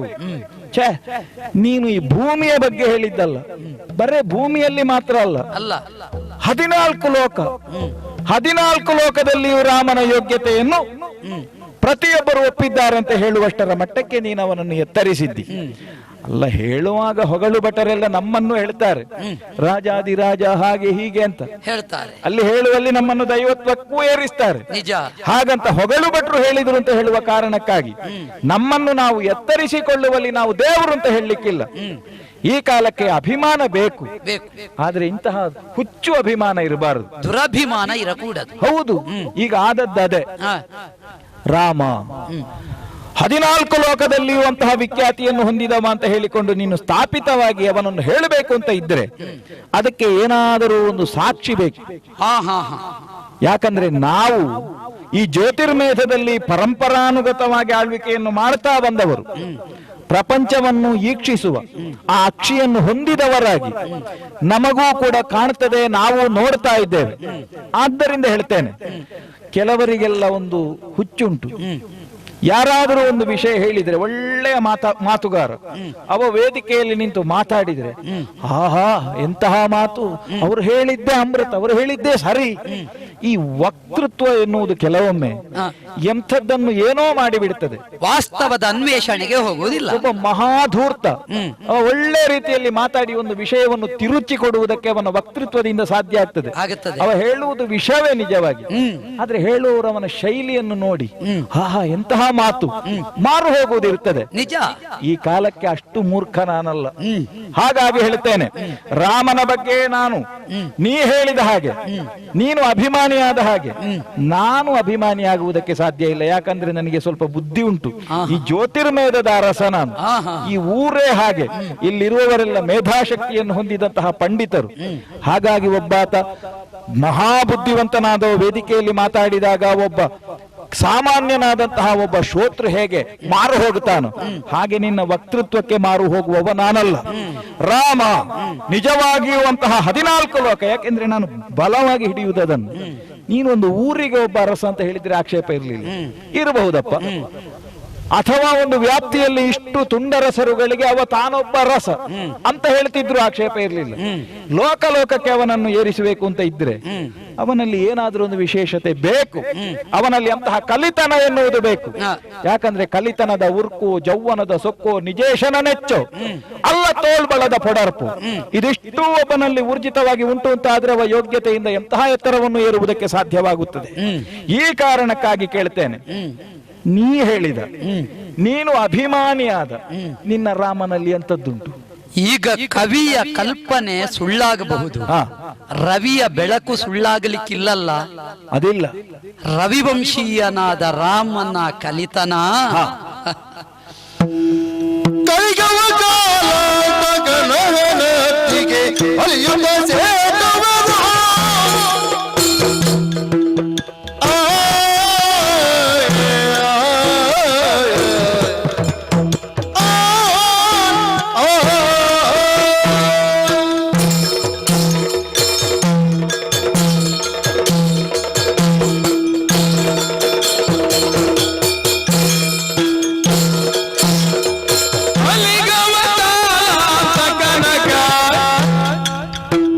ಅಬ್ಧಿಗೆ ಬಲಿಯುತ್ತ ಸೇತುವನು, ಅಬ್ಧಿಗೆ ಬಲಿಯುತ್ತ ಸೇತುವನು.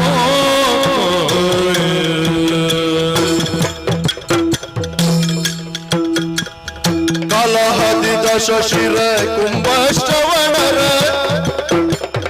ಕಲಹದಿ ದಶಶಿರ ಕುಂಭಶ್ರವಣರ ಕುಲವನೆ ತರಿದಿಯನು, ಕುಲವನೆ ತರಿದಿಯನು, ಹರಿದಿಹನು.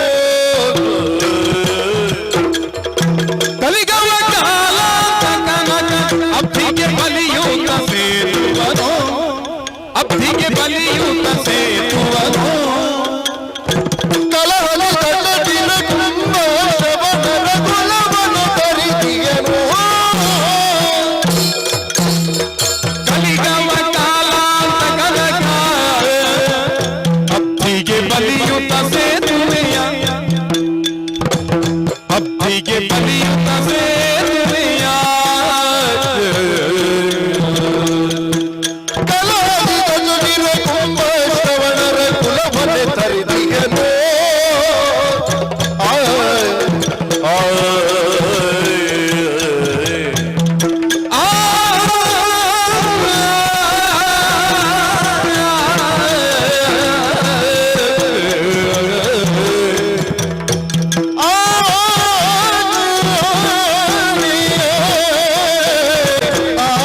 ಏನು? ಒಬ್ಬನ ಪ್ರಚಾರ ಎನ್ನುವುದು ಆಗುವುದು ಬೇರೆ ಬೇರೆ ಬಗೆಯಲ್ಲಿ. ಹೌದು. ಕೆಲವರು ತಾವಾಗಿ ಪ್ರಚಾರ ಕೊಡುವವರು, ಹೌದು. ಕೆಲವರು ತಾವಾಗಿ ಪ್ರಚಾರ ಗಿಟ್ಟಿಸಿಕೊಳ್ಳುವವರು, ಎರಡು ಬಗೆ. ಒಂದು, ಕೆಲವರು ಪ್ರಚಾರಕರನ್ನೇ ಇಟ್ಟುಕೊಂಡು ಪ್ರಚಾರ ಪಡೆಯುವವರು. ಒಂದು ಹೊಸರು ನೀರಿನ ಹಾಗೆ, ಇನ್ನೊಂದು ಹೊರತೆಯ ಹಾಗೆ ಅಲ್ವಾ? ಹೆಸರು ತಾನಾಗಿ ಬೇಕಿದ್ರೆ ಬರಬೇಕು ಅಂತ ಆಶಿಸುವವರು ಕೆಲವರು. ಅದು ಹಾಗಲ್ಲ. ನಮಗೆ ಹೆಸರು ಬೇಕು ಅಂತ ಹೇಳಿಕೊಂಡು ಇದ್ದ ಒಂದು ಅವಕಾಶಗಳನ್ನು ಬಳಸಿಕೊಳ್ಳುವವರು ಇನ್ನೊಂದು. ಶ್ರೀರಾಮನ ಹೆಸರು ಎನ್ನುವುದು ಹೊರತೆ ನೀರಿನ ಹಾಗೆ. ಅದು ಹೇಗೆ? ಅದು ಕೊರತೆ ಇಲ್ಲದ ನೀರು. ಯಾಕೆ? ರಾಮ ತಾನಿಷ್ಟು ಮಾಡಿದ್ದೇನೆ ಅಂತ ಎಲ್ಲಿಯೂ ಪ್ರಚಾರ ಮಾಡಿದ್ದೂ ಇಲ್ಲ, ತಾನಾಗಿ ಪ್ರಚಾರಕರನ್ನು ಬಿಟ್ಟದ್ದೂ ಇಲ್ಲ. ಅದು ದೊಡ್ಡ ದೋಷ. ಕೆಲವೊಮ್ಮೆ ನಿಜವಾಗಿ ಕೆಲವರಿಗೆ ಪ್ರಚಾರ ಬೇಡ, ಒಟ್ಟಿಗೆ ಇದ್ದವರು ದೊಡ್ಡ ಜನ ಮಾಡು. ಆದ್ರೆ ಆಗುವವನು ಏನು ಎನ್ನುವುದು ಪ್ರಧಾನ. ಇವನಲ್ಲಿ ಇದ್ದದ್ದರಿಂದಲೇ ಪ್ರಚಾರಕ್ಕೆ ಬರುವುದು. ಯೋಚನೆ ಮಾಡು. ಶ್ರೀರಾಮನ ಜೀವಿತಾವಧಿಯಲ್ಲಿ ಇಷ್ಟರವರೆಗೂ ತಾನಾಗಿ ಪ್ರಚಾರಕ್ಕಾಗಿ ಏನನ್ನೂ ಮಾಡಲಿಲ್ಲ, ಇತರರೇ ಅವನನ್ನು ಪ್ರಚಾರ ಮಾಡಿದರು. ಮತ್ತೆ ಪ್ರಚಾರ ಮಾಡುವವರು ಎಂತಹವರು ಎನ್ನುವುದು ಮುಖ್ಯ. ಪ್ರಚಾರ ಮಾಡುವುದು ತಪ್ಪಲ್ಲ, ಪ್ರಚಾರ ಮಾಡುವವನು ಅಂತಹವನೇ ಆಗಿರಬೇಕು. ಶ್ರೀರಾಮನ ಬಗ್ಗೆ ಪ್ರಚಾರ ಮಾಡಿದವರು ಒಬ್ಬ, ನನ್ನ ಹೆಸರು ಹನುಮಂತ ಅಂತ. ಕೇಳಲಿಲ್ಲ, ಹೇಳಿದಿ, ಒಳ್ಳೆದಾಯ್ತು. ನವವ್ಯಾಕರಣವನ್ನು ನನ್ನಲ್ಲಿ ಉಂಟು ಅಂತ ಹೇಳಿದ್ದಲ್ಲ, ಅವನಲ್ಲಿ ಪ್ರಚಾರ ಮಾಡುವಷ್ಟು ನನಗೆ ಗೊತ್ತುಂಟು. ಆ ಮಟ್ಟಕ್ಕೆ ಒಪ್ಪಿದ್ದೇನೆ. ಸೂರ್ಯನಲ್ಲಿ ಕಲಿತವ ಚೌಷಷ್ಠಿ ವಿದ್ಯೆಯನ್ನು ಮಾತ್ರವಲ್ಲ, ಅಣಿಮಾದ್ಯಷ್ಟ ಸಿದ್ಧಿಯನ್ನು ಬಲ್ಲವ.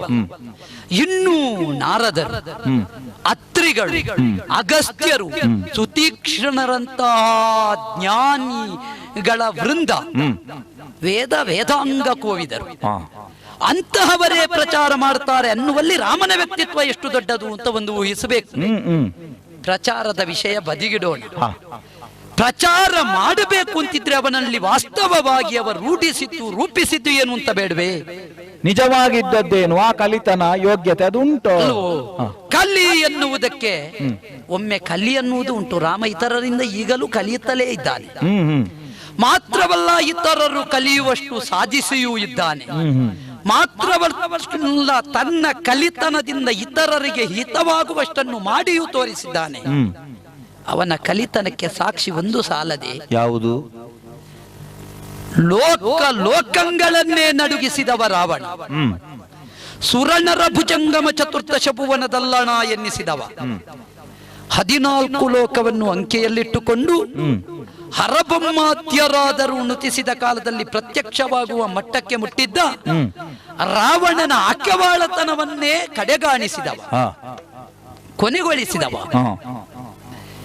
ಕಲಿಗೆ ಕಾಲಾಂತಕ. ರಾಮ ನಡೆದಾಡಿದ ನೆಲದಲ್ಲಿಯೂ ಕಲಿ ಪ್ರವೇಶ ಮಾಡಬೇಕಿದ್ರೆ ಕಷ್ಟ ಆದೀತು. ಒಂದು ಕಾಲದಲ್ಲಿ ಬಲಿ ಕಲಿಯನ್ನು ಕಟ್ಟಿದ್ದಾನಂತೆ, ಆದರೆ ರಾಮನ ಕಾಲದಲ್ಲಿ ಕಲಿಗೂ ಪ್ರವೇಶ ಮಾಡುವುದಕ್ಕೆ ಭಯವಾಗುತ್ತದೆ. ಕಾರಣ, ಪಟ್ಟವೇರಿ ಕೆಲವೇ ಸಮಯದಲ್ಲಿ ಹುಟ್ಟುತ್ತಲೇ ರಾಮರಾಜ್ಯ ಎನ್ನುವ ಕನಸನ್ನು ಪ್ರಪಂಚದ ಪ್ರತಿಯೊಬ್ಬರ ಪ್ರತೀಕ್ಷಕನ ಬಾಯಲ್ಲಿ ಹೇಳಿಸಿದವ.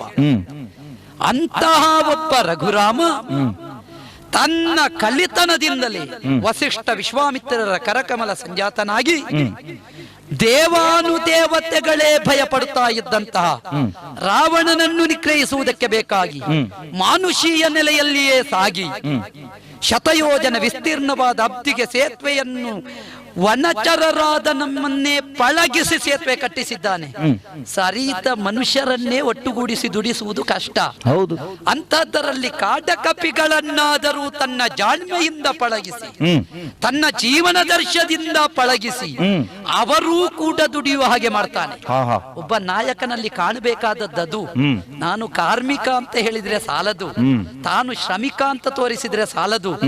ನಾಯಕನ ಶ್ರಮವನ್ನು ಒಬ್ಬ ಸಾಮಾನ್ಯ ಕಾರ್ಮಿಕನು ತಾನು ದುಡಿಯಬೇಕು. ಅವ ಇಷ್ಟು ಸಮಯ ನಿದ್ದೆ ಬಿಡ್ತಾನೆ, ನಾವು ಸ್ವಲ್ಪ ಸಮಯ ಆದ್ರೂ ನಿದ್ದೆ ಬಿಟ್ಟು ದುಡಿಯಬೇಕು. ಹೌದು. ಈ ಕಾಲಾವಧಿಯನ್ನು ಹೆಚ್ಚಿಸಿದ್ರು ಅಂತ ಅಪಪ್ರಚಾರ ಮಾಡುವುದಲ್ಲ. ವಿರೋಧ ಪಕ್ಷದಲ್ಲಿದ್ದುಕೊಂಡು ಅವ ಎಷ್ಟು ಕಾಲಾವಧಿಯಲ್ಲಿ ದುಡಿಸ್ತಾನೆ, ಆದ್ದರಿಂದ ನಮಗೆ ಕೊಟ್ಟ ಕಾಲಾವಧಿ ಕಡಿಮೆ. ಅವ 18 ಗಳಿಗೆ ಕಾಲ ದುಡಿಯುವಾಗ ನಾವೊಂದು 12 ಗಳಿಗೆ ಕಾಲ ಆದ್ರೂ ದುಡಿಬೇಕು. ಒಂದು ಅದು 8 ಇದ್ದದ್ದನ್ನು 10 ಮಾಡಿದ್ದು ತಪ್ಪು ಅಂತ ಘೋಷಣೆ ಮಾಡುವುದಲ್ಲ. ಇನ್ನೊಂದು ಆ ಕೆಲಸ ಮಾಡುವಂತಹ ವರ್ಗದವರಿಗೆ ಕೆಲಸ ಇಲ್ಲ ಅಂತ ಆಗುವಾಗ ಆವಾಗ ಹೇಗೆ ಪೋಷಿಸ್ತಾನೆ ಎನ್ನುವುದು ಮುಖ್ಯ. ಅದು ಮುಖ್ಯ. ಆವಾಗ ಹೇಗೆ ನೋಡ್ತಾನೆ? ಪೋಷಣೆಯೇ ಜೀವನದ ರಕ್ಷಣೆ. ಆದ್ದರಿಂದ ದೂಷಣೆ ಮುಖ್ಯವಲ್ಲ, ತನ್ನ ಕರ್ಮದ ಪಾಲನೆ ಮುಖ್ಯ. ತನ್ನ ಕರ್ಮದಿಂದಲೇ ಇತರ ಕರ್ಮಿಗಳಿಗೂ ಆದರ್ಶವನ್ನು ತೋರಿಸಿ ಕಪಿಗಳನ್ನು ಒಡಗೂಡಿಕೊಂಡು ಸೇತುವೆಯನ್ನು ಕಟ್ಟಿ ತನಗೆ ಬೇಕಾಗಿ ಅಲ್ಲ ದೇವರುಗಳಿಗೆ ಬೇಕಾಗಿ, ಮಾತ್ರವಲ್ಲ ಲಂಕಾ ಸಾಮ್ರಾಜ್ಯವನ್ನು ಧರ್ಮ ಸಾಮ್ರಾಜ್ಯ ಮಾಡುವುದಕ್ಕೆ ಬೇಕಾಗಿ ರಾವಣಾದಿಗಳ ಕೂಡೆ ಕಾಳಗವನ್ನೆಸಗಿ ಅಂತಹ ದಶಕಂಠನಾದ ರಾವಣ, ಕುಂಭಶ್ರವಣ, ಇಂದ್ರಜಿತು, ಅತಿಕಾಯ ಎಂತೆಂಥ ರಕ್ಕಸ ವರ್ಗವನ್ನು ತನ್ನ ಸಹೋದರನ ಜೊತೆಗೂಡಿ ದಮನಿಸಿ ಆ ಮುಖಾಂತರವಾಗಿ ಲೋಕವೇ ನಿಬ್ಬೆರಗಾಗುವ ಸ್ಥಿತಿ ನಿರ್ಮಾಣ ಮಾಡಿದ್ದಾನೆ. ರಾಮನ ಪಾಳಯದಲ್ಲಿ 18 ಕೋಟಿ ಕಪಿನಾಯಕರಿದ್ರು, 18 ಅರ್ಬುದ ವಾನರ ಸೇನೆ, 77 ಕೋಟಿ ಕಪಿನಾಯಕರಿದ್ರು, ಒಬ್ಬನೂ ಇಲ್ಲ ಅಂತ ಆಗಲಿಲ್ಲ. ಯಾವ ಯಮನೂ ನಮ್ಮವರನ್ನು ಕೊಂಡು ಹೋಗಲಿಲ್ಲ. ಸದಾಶಿವನೇ ಒಟ್ಟಿಗೆ ಇತ್ತು, ಬ್ರಹ್ಮನೇ ಜೊತೆಯಲ್ಲಿತ್ತು. ದಿಕ್ಪತಿಗೆಯನ್ನು ಪಾಗಿಸಿದ ರಾವಣನಿಗೆ ಅವನ ಪಕ್ಷದವರನ್ನು ಉಳಿಸಿಕೊಳ್ಳಿಕ್ಕೆ ಆಗಲಿಲ್ಲ. ಯೋಚನೆ ಮಾಡು ನೀನು. ಆದ್ದರಿಂದ ಅಂತಹ ಮಹಾ ಸಾಮರ್ಥ್ಯವಂತನಾದ ರಾಮನ ಕಲಿತನ ಏನು ಅಂತ ಕೇಳ್ತಾ ಇದೆಯಲ್ಲ. ಕಲಿಗವ ಕಾಲಾಂತಕನಃ ಅಬ್ದಿಗೆ ಸೇತುವೆಯನ್ನು ಬಲಿದು ದಶಶಿರ ಕುಂಭಶ್ರವಣಾದಿಗಳ ಕುಲವನ್ನು, ಅಂದ್ರೆ ಕುಲ ತರಿದಿದ್ದಾನೆನ್ನುವಲ್ಲಿ ಬ್ರಹ್ಮಕುಲವು ಬರ್ತದೆ. ಅಂದ್ರೆ ದುಷ್ಟ ಕುಲವನ್ನು ತರಿದು ಶಿಷ್ಟ ಕುಲವನ್ನೇ ಅಲ್ಲಿ ಸ್ಥಾಪನೆ ಮಾಡಿ ವಿಭೀಷಣನಂತಹ ಧರ್ಮಪ್ರಭುವನ್ನು ಸ್ಥಾಪಿಸಿದ ರಾಮನ ಕಲಿತನ ಏನು ಅಂತ ಪ್ರಶ್ನಿಸ್ತಾ ಇದೆಯಲ್ಲ. ಇದಕ್ಕಿಂತಲೂ ಹೆಚ್ಚು ಆಧಾರ ಬೇಕೇ? ಇಲಿ ಹೋದಲ್ಲಿ ಹುಲಿ ಹೋಯಿತು ಅಂತ ಹೇಳ್ತೀಯಲ್ವ? ಅಂದ್ರೆ ಗೊತ್ತಿಲ್ಲದೇ ಇದ್ದ ವಿಷಯವೇ ಇದು. ಏನು?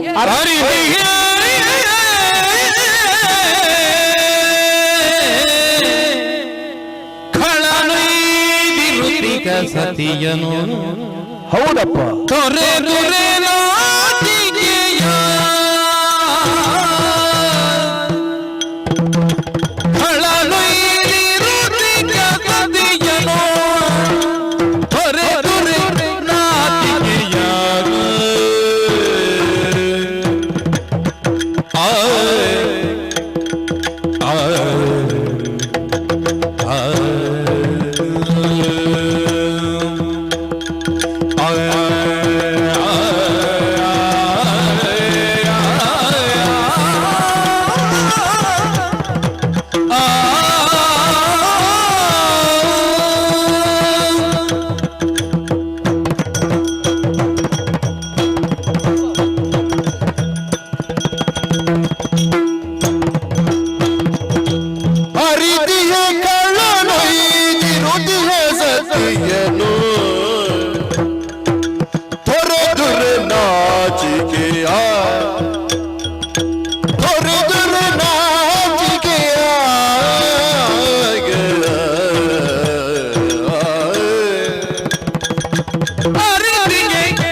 ಅವನ ಏಕೆ ಪೊಗಳುವೆ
ವೀರಮಣಿ, ತಿಳಿದವರಿಗೆ ಚೆನ್ನಾಗಿ ತಿಳಿದಿರುತ್ತದಂತೆ ನನಗೆಷ್ಟು ತಿಳಿದಿದೆ ಎಂದು. ಖಂಡಿತ ತಿಳಿದವರಿಗೆ ತಿಳಿದಿರುತ್ತದಂತೆ ನನಗೆಷ್ಟು ತಿಳಿದಿಲ್ಲ ಎಂದು. ನಿಜ. ಹಾಗಾಗಿ ತನಗೆಷ್ಟು ತಿಳಿದಿದೆ ತಿಳಿದಿಲ್ಲ ಎನ್ನುವುದನ್ನು ತಿಳಿದವನೇ ನಿಜವಾದಂತಹ ತಿಳುವಳಿಕೆ ಹೊಂದಿದವ ಈ ಪ್ರಪಂಚದಲ್ಲಿ. ಅವನೇ ಬ್ರಹ್ಮಜ್ಞಾನಿ. ಹಾಗಾಗಿ ನಾನು ತಿಳಿದದ್ದೇ ಸತ್ಯ ಎನ್ನುವ ಹಾಗೆ ಪ್ರಪಂಚದಲ್ಲಿ ಒಬ್ಬಾತ ತಾನು ಮಂಡಿಸುವುದಕ್ಕೆ ಹೊರಡ್ತಾನೆ ಅಂತಾದ್ರೆ ಅವನಷ್ಟು ದೊಡ್ಡ ಮೂಢ ಇನ್ನೊಬ್ಬ ಇಲ್ಲ. ಈ ಕಾಲಕ್ಕೆ ನಿನಗೇ ಅದನ್ನು ಅನ್ವಯಿಸ್ತೇನೆ. ಯಾಕೋ? ರಾಮನ ಬಗ್ಗೆ ಏನೂ ತಿಳಿಯದೇ ಇದ್ದವನು ನಾನು. ಗೊತ್ತಿಲ್ಲ. ಈ ವರ್ತಮಾನದ ಸನ್ನಿವೇಶದಲ್ಲಿ ಈ ಕಾಲದಲ್ಲಿ ಆಳ್ವಿಕೆಯನ್ನು ಮಾಡುತ್ತಿರುವಂತಹ ಅಯೋಧ್ಯೆಯವರ ಬಗ್ಗೆ ನಾವು ಕೇಳಿದವರೇ. ಕೇಳಿ ತಿಳಿಯದೇ ಇದ್ದವರು ಅಂತ ಹೇಳಿದರೆ ನಾವು ಯಾವ ಲೋಕದಲ್ಲಿದ್ದೇವೆ ಅಂತ ಹೇಳಿ ನೀ ಪ್ರಶ್ನೆ ಮಾಡಬೇಕಾಗಿ ಬಂದೀತು. ನಿಜ. ನಾನದನ್ನು ಖಂಡಿತವಾಗಿಯೂ ಆ ಸ್ವರೂಪದಲ್ಲಿ ಕಾಣುವುದಿಲ್ಲ. ನನಗೆ ಗೊತ್ತು. ತಿಳಿದು ಯಾಕೆ ಹೀಗೆ ಮಾಡಿದೆ? ನಿನ್ನ ಹಾಗೆ ತಿಳಿದದ್ದಲ್ಲ. ನೀನು ಯಾವುದನ್ನು ತಿಳಿದಿಲ್ಲವೋ, ನೀನು ಯಾವುದನ್ನು ಸತ್ಯವೆಂದು ತಿಳಿದಿದ್ದೀಯೋ ಅದನ್ನು ಸುಳ್ಳು ಎನ್ನುವಷ್ಟು ನಾನು ತಿಳಿದಿದ್ದೇನೆ. ಸುಳ್ಳು ಮಾಡುವಷ್ಟಲ್ಲ, ಸುಳ್ಳು ಮಾಡುವುದು ಬೇರೆ. ಸುಳ್ಳಾಗಿಯೇ ಇದ್ದದ್ದನ್ನು ಸತ್ಯ ಅಂತ ಭಾವಿಸುವ ನಿನ್ನ ಅಜ್ಞಾನದ ಬಗ್ಗೆ ತಿಳಿದಿದ್ದೇನೆ ಅಂತ ಹೇಳಿದ್ದು. ಅಲ್ಲ, ನಾನು ಆಡಿದ್ದೆಲ್ಲ ನನ್ನ ಜ್ಞಾನಯುಕ್ತವಾದ ಚಿಂತನೆಗಳಲ್ಲಿ ಕಣ್ಣಾರೆ ಕಂಡ ಸತ್ಯವೇ ವಾಗ್ರೂಪದಿಂದ ಹೊರಗೆ ಬಂದದ್ದು. ಏನು ಮಾಡೋಣ, ಕೆಲವರಿಗೆ ಎಷ್ಟು ತಿಳಿದರೂ ಕೂಡ ವಾಸ್ತವ ಅರಿವಾಗುವುದಿಲ್ಲ. ಅದು ಹಾಗೆ. ಸೂರ್ಯದೇವನಿಗೆ ಎಲ್ಲವನ್ನು ತಿಳಿದವ ಅಂತ ಹೇಳುವುದಲ್ವ, ನೀನು ಅವನಿಂದಲೇ ಕಲಿತದ್ದಲ್ಲ. ಅವನಿಗೆ ಅವನ ಹೆಂಡತಿ ಹೋದದ್ದೇ ಗೊತ್ತಾಗ್ಲಿಲ್ಲ. ಆಗುದಿಲ್ಲ, ಅದೇ ರೂಪದ್ದು ಮತ್ತೊಂದಿತ್ತಲ್ಲ, ಅವನಿಗೆ ಗೊತ್ತೇ ಇಲ್ಲ ಅದು. ಹಾಗಾಗಿ ಮತ್ತೊಂದಿಲ್ಲದಿದ್ರೆ ಮೌಢ್ಯ. ಹಾಗಾಗಿ ಸೂರ್ಯನಿಂದ ಕಲಿತ ನಿನಗೆ ಎಲ್ಲಾ ತಿಳಿದಿದೆ ಅಂತ ಹೇಳಲಿಕ್ಕೆ ಬರುವುದಿಲ್ಲ. ಆದ್ದರಿಂದ ಹೇಳ್ತೇನೆ, ರಾಮ ಅವ ಹುಟ್ಟಿದಲ್ಲಿಂದ ತೊಡಗಿ ಇಲ್ಲಿನ ಅವನ ಅವಸ್ಥೆ ಏನುಂಟು ಅಲ್ಲಿಯವರೆಗೂ ಅವನ ಜೀವನವನ್ನು ಸಮಗ್ರವಾಗಿ ನಾವೊಂದು ಆಲೋಚನೆ ಮಾಡಿದ್ದೇ ಹೌದು ಅಂತಾದ್ರೆ ಅವನಲ್ಲಿ ಅಂತಹ ಕಲಿತನವನ್ನು ಎತ್ತರವನ್ನು ಕಾಣುವಂತಹ ಬಗೆ ನಮಗಂತೂ ಕಾಣುವುದಿಲ್ಲ. ಯಾಕಂದ್ರೆ ಯಾವನು ಹುಟ್ಟುವಾಗ ತಾನು ವಂಶಕ್ಕೆ ಅಭ್ಯುದಯನಾಗಿ ಹುಟ್ಟಬೇಕು, ಅವನಿಂದಾಗಿ ಅವನ ಸಂಸಾರಕ್ಕೂ ತಂದೆ ತಾಯಿಯವರಿಗೂ ಉಳಿದ ಪ್ರಜಾಕೋಟಿಗೂ ನೆಮ್ಮದಿಯಾಗುವ ಹಾಗೆ ಅವನದ್ದಾದ ಅಸ್ತಿತ್ವ ಉಂಟು ಅಂತ ಆದ್ರೆ ಅವನಲ್ಲಿ ಒಂದು ಬಗೆಯ ನಿಜವಾದಂತಹ ಧನಾತ್ಮಕವಾದ ಅಂಶವನ್ನು ಗುರುತಿಸುವುದಕ್ಕೆ ನಮಗೆ ಸಾಧ್ಯವಾಗುತ್ತದೆ. ಇಲ್ಲಿ ಏನು ದೋಷ ಕಂಡೆ? ರಾಮ ಹುಟ್ಟುವಾಗಲೇ ಒಂದು ಬಗೆಯಿಂದ ಚಿಂತೆ. ಯಾಕಂದ್ರೆ ದಶರಥನಿಗೆ ಶಾಪ ಬಂದದ್ದೇ ಹಾಗೆ, ಮಕ್ಕಳಾಗುವುದಿಲ್ಲ ಅಂತ ಹೇಳುವಂತಹ ಚಿಂತೆಯಲ್ಲಿದ್ದ ದಶರಥನಿಗೆ ಮಕ್ಕಳಾಗುತ್ತದೆ ಅಂತ ಹೇಳುವ ಆಶಾಭಾವ. ಶಾಪವೇ ವರವಾಯಿತು. ಅಲ್ಲ, ವರವೇ ಶಾಪವಾಯಿತು. ಅದು ಹೇಗೆ? ಯಾಕೆ ಅಂತ ಕೇಳಿದ್ರೆ ಮಕ್ಕಳಾಗುತ್ತದೆ. ಶಾಪ ಮೊದಲು ಮಕ್ಕಳು ಹುಟ್ಟಿದ ಅಲ್ಲ, ಹಾಗಲ್ಲ, ಮಕ್ಕಳಾಗುತ್ತದೆ ಎನ್ನುವುದವನಿಗೆ ಆಶಯ.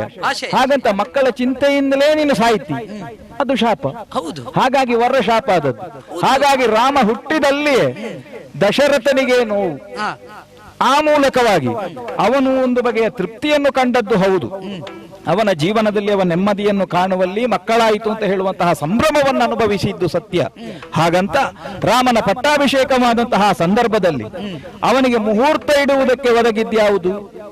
ಕರ್ದಿಂಗಲಾಗಸದ ಕರ್ಮಣಿಯ ಕುಟ್ಟಿಮದಿ ಕೆದರಿರ್ದ ಪೂಗಳಂ ಗುಡಿಸಲೆಂದಿರುವೆನ್ ಕೈಲಾಂತು ನಿಡು ನೀಳ್ದ ಕೆಂಗೆಂಡ ದುರಿಯ ಸಮ್ಮಾರ್ಜನಿಕೆಯೋ ದಾರಿ ನಡೆಯಲ್ಕೆಂದು ಅನಂತ ಯಾತ್ರಿಕನ್ ಕಾಲಪುರುಷನ್ ತನ್ನ ಕೈಯೊಳಗೆ ಪಿಡಿದ ಪುಂಜೋ ವಿಧಿ ಬರೆದ ಬಾನ್ಬರೆಪ ನಕ್ಷತ್ರ ಲೇಖನಿಯ ದಿವ್ಯಾಗ್ನಿ ಲಿಖಿತ.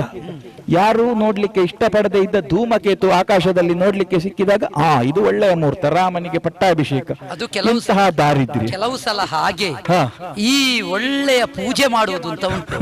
ಯಾವುದನ್ನು? ಯಾಕೆ ಒಂದು ಒಳ್ಳೆಯ ಪೂಜೆ ಮಾಡುವುದು ದುಷ್ಟ ನಿಗ್ರಹಕ್ಕಾಗಿ, ಅದು ಶಾಂತಿ ಹೋಮ. ಹಾಗೆ ರಾಮನಿಗೆ ಪಟ್ಟ ಆಗುವಾಗ ಲೋಕದ ಅಶಾಂತಿ ಕಳೆದು ಹೋಗುತ್ತದೆ, ಶಾಂತಿಯ ಪರ್ವಕಾಲ ಉದಯಿಸ್ತದೆ ಅಂತ ಇಷ್ಟರು ಹೇಳಿ ಆಯ್ತು. ಎಂತದ್ದಾಯ್ತು? ಆಗ್ಲಿಕ್ಕೆ ಬಿಡ್ಲಿಲ್ಲ. ಬಿಡ್ಲಿಕ್ಕಿಲ್ಲ, ಅದು ಶಕುನ ಕಂಡದ್ದು. ಮೊದಲು ಶಾಂತಿ ಹೋಮ ಮಾಡಿ ಏನಾದ್ರೂ ಮತ್ತೆ ಕಟ್ಟಬೇಕಿತ್ತು ಪಟ್ಟ, ಆಗ್ಲಿಲ್ಲ. ಏನಾಯ್ತು ರಾಮನ ಜೀವನದಲ್ಲಿ? ರಾಮ ಪಟ್ಟ ಏರದೆ ಅವ ವನವಾಸ ಗಮನವನ್ನು ಮಾಡಿದ ಪರಿಣಾಮ ಏನಾಯಿತು? ಅಪ್ಪ ಸತ್ತ. ಅವನ 3 ಮಂದಿ ತಾಯಂದಿರು ಕೂಡ ವಿಧವೆಯರಾದರು. ಪ್ರಜಾಕೋಟಿ ದುಃಖ ಸಾಗರದಲ್ಲಿ ಮುಳುಗಿತ್ತು. ಆಮೇಲೆ ರಾಮನ ಜೀವನದಲ್ಲಿ ಮತ್ತೆ ವನವಾಸವನ್ನು ಮುಗಿಸಿದ. ಪ್ರಜಾಕೋಟಿ ದುಃಖ ಸಾಗರದಲ್ಲಿ ಮುಳುಗಿತ್ತು. ರಾಮ ಹೋದದ್ದಕ್ಕೋ ದಶರಥ ಸತ್ತದ್ದಕ್ಕೋ? ಎಲ್ಲದಕ್ಕೂ ಒಟ್ಟು ರಾಮ ಕಾರಣ. ರಾಮ ಒಂದು ತೀರ್ಮಾನ ತೆಗೆದುಕೊಳ್ಳುವುದಿದ್ರೆ ನೋಡುವ, ಈಗ ತಂದೆ ಹೇಳಿದಂತಹ ಪಿತೃವಾಕ್ಯ ಪರಿಪಾಲನೆ ಹೌದು ಅಂತ ಆದ್ರೆ ಅದಕ್ಕೆ ನಿಜವಾದ ದಾರಿಯನ್ನು ವಶಿಷ್ಠರಲ್ಲಿ ಕೇಳಿ, ಯಾಕಂದ್ರೆ ಒಂದು ಸಂವತ್ಸರ ಅಂತ ಹೇಳುವುದನ್ನು ಒಂದು ತಿಂಗಳಿಗೆ ಇಳಿಸಲಿಕ್ಕಾಗ್ತದೆ, ಒಂದು ದಿನಕ್ಕೂ ಇಳಿಸಲಿಕ್ಕಾಗ್ತದೆ. ಪರಿಹಾರ ಮಾರ್ಗಗಳುಂಟು. ಹಾಗಿದ್ರೆ ರಾಮ ಇಲ್ಲದೆ ಇದ್ರೆ ಬದುಕುವುದಕ್ಕಾಗುವುದಿಲ್ಲ, ನಿಜವಾದ ಆನಂದಮಯವಾದ ಸ್ಥಿತಿ ಎನ್ನುವುದು ಅಯೋಧ್ಯೆಯಿಂದ ಹೋಗ್ತದೆ ಅಂತ ಹೇಳುವ ಸೂಚನೆ ಬರುವಾಗ ನಿಜವಾಗಿ ರಾಮ ಮಾಡಬೇಕಾದದ್ದೇನು? ಪ್ರಜಾಕೋಟಿಯತ್ತ ಒಂದು ನಿಜವಾದ ಲಕ್ಷ್ಯವನ್ನಿಟ್ಟವ ಹೌದು ಅಂತ ಆದ್ರೆ ಅದಕ್ಕೇನಾದ್ರೂ ಪರಿಹಾರ ಮಾರ್ಗ ಮಾಡಬೇಕಿತ್ತು. ವಸಿಷ್ಠರಿಗೂ ತಲೆಗೆ ಹೋಗಲಿಲ್ಲ. ಹೌದು, ಅದೇ ಹೇಳಿದ್ದು. ರಾಮನನ್ನು ಆನಂದಕಾರಕ ಅಂತ ಹೇಳುವಲ್ಲಿ ಹೆಸರು ಮಾತ್ರ ಇರುವುದು, ಕೆಲವರಿಗೆ ಸುಂದರ ಅಂತ ಹೆಸರಿಡುವುದು ಮಾತ್ರ. ಅವ ನೋಡ್ಲಿಕ್ಕೆ ಮುಖ ನೋಡದೆ ಇದ್ದ ಸ್ವರೂಪ ಇರ್ತದೆ. ನನಗೆ ಅಲ್ವಾ ಹೇಳು? ಅಲ್ಲಲ್ಲ, ಹೇಳಿ ನಿನಗೂ ಹೆಸರುಂಟು. ನನ್ನ ಹುಟ್ಟು ಹೆಸರೇ ಸುಂದರ, ಆದ್ರೆ ಮುಖ ಯಾರಿಗೂ ಬೇಡ. ಮಾಡಿದ್ದು ಅದಕ್ಕೆ ಹೇಳುವುದು. ಕೆಲವರು ಕಾಡ್ಲಿಕ್ಕೆ ಕಪ್ಪಿರ್ತಾರೆ, ಅವರ ಅಂತರಂಗ ಬಿಳುಪಿರುತ್ತದೆ. ಹಸು ಕಪ್ಪಾದರೆ ಹಾಲು ಕಪ್ಪೆ. ಕೆಲವರು ಕಾಡ್ಲಿಕ್ಕೆ ಒಳ್ಳೆ ಬಿಳಿ ಇದ್ದಾರೆ, ಅವರು ಮಾಡುವಷ್ಟು ಅಥರ್ವ ಯಾರು ಮಾಡುವುದಿಲ್ಲ. ಲೋಕದಲ್ಲಿ ಬಿಳಿ ಇದ್ದವರೆಲ್ಲ ಒಳ್ಳೆಯವರು ಅಂತ ಹೇಳಿದ್ಯಾರು? ಬಿಳಿ ಇದ್ದದ್ದೆಲ್ಲ ಹಾಲಲ್ಲ. ಹೌದು. ಹಾಗಿರುವಾಗ ರಾಮನ ಜೀವನದಲ್ಲಿ ಆನಂದ ರೂಪೋ ನಿಷ್ಪರಿಮಾಣ ಏಷ ಲೋಕಾಶ್ಚೈ ತಸ್ಮಾದ್ ರಮತೆ ತೇನ ರಾಮ, ಹೀಗಂತ ಹೇಳುವುದು ಕೇಳಿದ್ದೇವೆ ನಾವು. ನಿಜ, ಅದು ಹೌದು ಅಂತ ಆದ್ರೆ ರಾಮನಿಂದಾಗಿ ಲೋಕಕ್ಕೆ ಮಂಗಳವಾಯಿತು ಅಂತ ಕೇಳಿದ್ರೆ ಖಂಡಿತವಾಗಿಯೂ ಮಂಗಳ ಆಗ್ಲಿಲ್ಲ. ರಮಂತೆ ಯೋಗೀನಾಂ ಇತಿ ರಾಮ. ಹೌದು, ಅದು ಯಾರಿಗೆ? ಅದು ಮೇಲಿದ್ದ ಅವನನ್ನು ಒಪ್ಪಿದ್ದೇನೆ ನಾನು.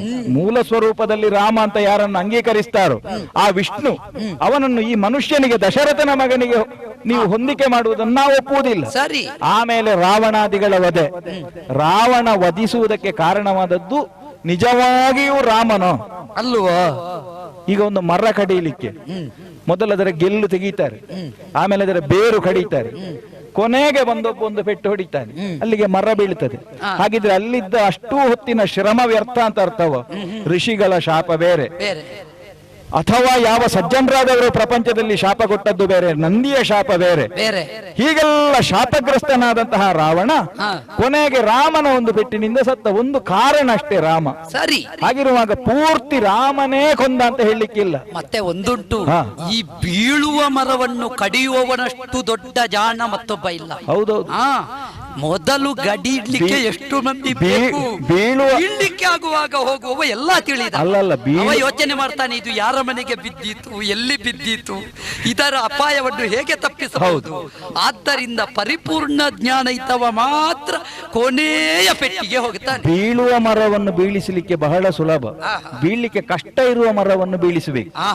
ಎಲ್ಲರೂ ಕಡಿದಾದ್ಮೇಲೆ ಇವ ಹೋಗಿ ಒಂದು ಪೆಟ್ಟು ಹಾಕಿ ಬೀಳಿಸಿ ನಾನು ಕಡಿದೆ ಅಂತ ಹೇಳುವಲ್ಲಿ ದೊಡ್ಡಸ್ತಿಕೆ ಅಂತದ್ದು ಇಲ್ಲ. ಅಪಾಯ ತಪ್ಪಿಸಿದ. ದೊಡ್ಡಸ್ತಿಗೆ ಬರುವುದೇ ಹಾಗೆ, ಯಾರ್ಯಾರನ್ನೋ ದುಡಿಸಿ ಕೆಲವರು ದೊಡ್ಡ ಜನ ಆಗು. ನಿಮ್ಮಂತಹ ಮಂಗಗಳನ್ನು ಮಂಗ ಮಾಡಿಯೇ ರಾಮ ದೊಡ್ಡವನಾದದ್ದು. ಹಾಗಾಗಿ ಈ ಕಾಲಕ್ಕೆ ಹೇಳ್ತೇನೆ, ರಾವಣಾದಿಗಳನ್ನು ಕೊಂದ. ರಾಮನ ವ್ಯಕ್ತಿತ್ವದಲ್ಲಿ ರಾವಣನನ್ನು ಕೊಲ್ಲುವಲ್ಲಿಯೂ ನನಗೆ ಹೆಚ್ಚುಗಾರಿಕೆ ಕಾಣಿಸುವುದಿಲ್ಲ. ಅಷ್ಟು ಮಾತ್ರವಲ್ಲ, ಸೀತೆಯನ್ನು ಮರಳಿ ತರುವಲ್ಲಿ ರಾಮನಷ್ಟು ನಾಚಿಕೆಗೆಟ್ಟಂತಹ ವ್ಯಕ್ತಿತ್ವ ಇನ್ನೊಬ್ಬನದ್ದಿಲ್ಲ. ಯಾವುದು?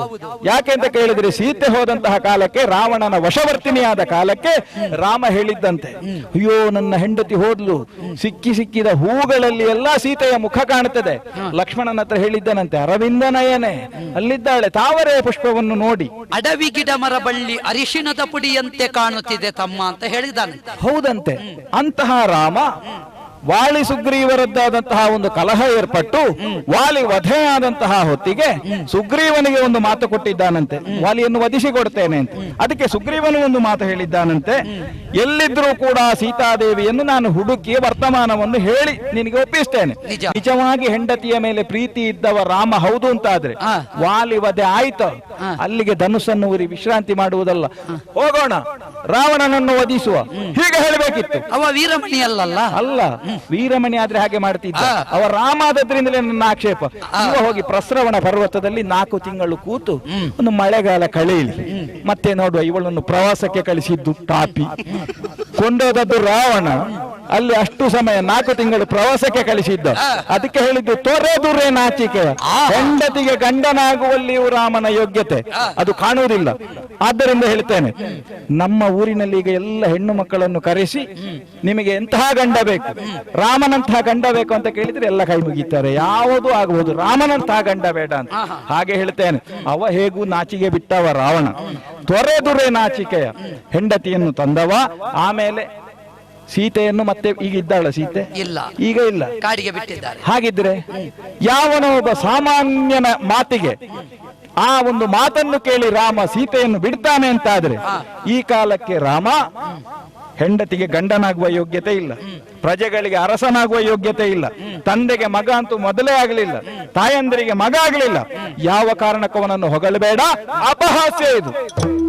ಅಂತೂ ನಿನ್ನ ಮಾತುಗಳನ್ನು ಕೇಳುವಾಗ ರಾಮ ಚಾರಿತ್ರ್ಯದ ಬಗ್ಗೆ ನೀನು ಚೆನ್ನಾಗಿ ತಿಳಿದಿದ್ದಿ. ಹೌದು, ಕೆಲವು ಸಲ ಆಗುವುದು ಹಾಗೆ. ನೀವು ತಿಳಿದದ್ದು ತಪ್ಪು, ಸರಿಯಾಗಿ ತಿಳಿಯಲಿಲ್ಲ ಅಂತ ಹೇಳಿ. ಓದುವುದು ಒಂದನ್ನು, ವ್ಯಾಖ್ಯಾನಿಸುವುದು ಇನ್ನೊಂದನ್ನು ಅಂತ. ಸಂಖ್ಯಾಶಾಸ್ತ್ರ ಓದಿದವ ಆಯುರ್ವೇದ ಶಾಸ್ತ್ರದ ವ್ಯಾಖ್ಯಾನ ಕೊಟ್ಟನಂತೆ. ನಿನ್ನ ಪರಿಸ್ಥಿತಿ ಹಾಗಾಯಿತು. ಅದನ್ನು ಏನು ಹೇಳುವುದು ಬಲ್ಲೆಯ? ಹೇಗೆ? ಅಂತದ್ದು ಮಾಡ್ಲಿಕ್ಕೆ ಹೊರಡುವವರನ್ನು ಮೂರ್ಖರು ಅಂತ ಹೇಳುವುದು. ಅಯ್ಯ, ಏನು ತಪ್ಪು?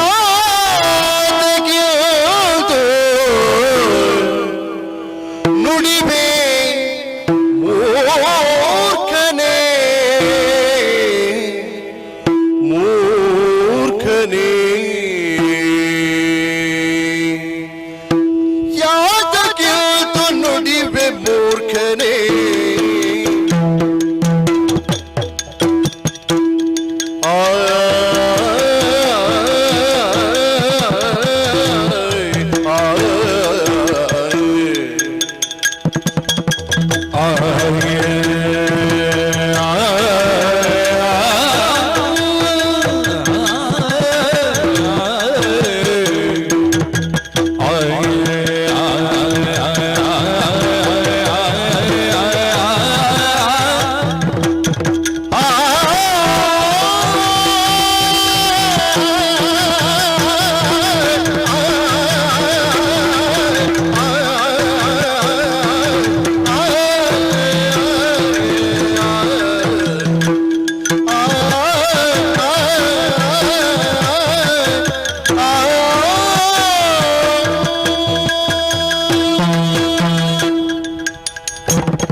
ಲೋಕಮಾತೆ ಸೀತೆ ಭುವನ ಖ್ಯಾತೆ ಆದಿಶಕ್ತಿ ಮೂಢನೆ. ಲೋಕಮಾತೆ ಸೀತೆ ಭುವನ ಖ್ಯಾತೆ ಆದಿಶಕ್ತಿ ಮೂಢನೆ ಆದಿಶಕ್ತಿ ಮೂಢನೆ ಮೂರ್ಖನೆ ಮೂಢನೆ.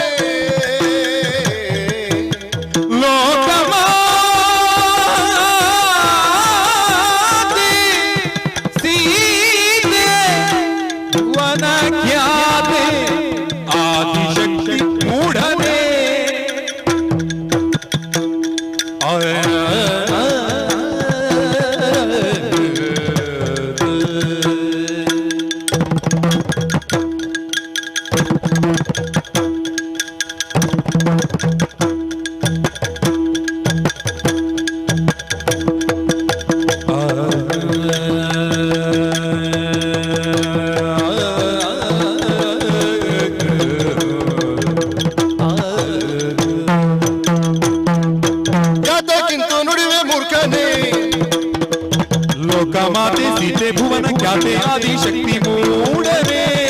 ಲೋಕಮಾತೆ ಸೀತೆ ಭುವನ ಖ್ಯಾತೆ ಆದಿಶಕ್ತಿ ಮೂಢನೆ.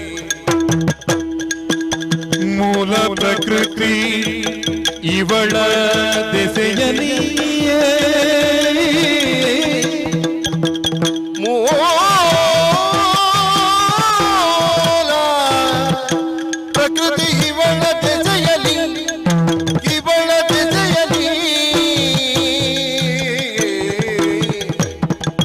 ಖಳ ನಿರ್ಮೂಲ ಜೀವನವನದಿಂದಲೇ ಖಳ ನಿರ್ಮೂಲ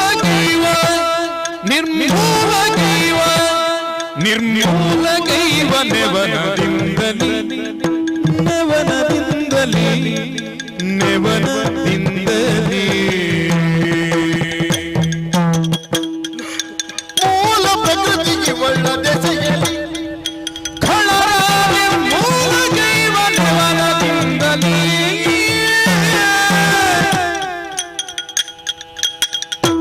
ತಾಳಿ ರಾಮಾವತಾರ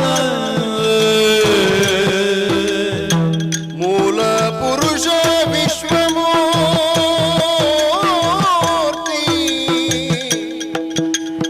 ತಾಳಿ ರಾಮಾವತಾರ ಮೂಲ ಪುರುಷ ವಿಶ್ವಮೂರ್ತಿ ಕೂಳದನುಜರಿದು ಅಗ್ನಿ ಜ್ವಾಲೆಯೊಳಗೆ ಪರಿಗೇಸಿರ್ಪನೋ ಸತಿಯನ ಮೇಲೆ ಕೂಡಿ ಮುದವಂತಾದನು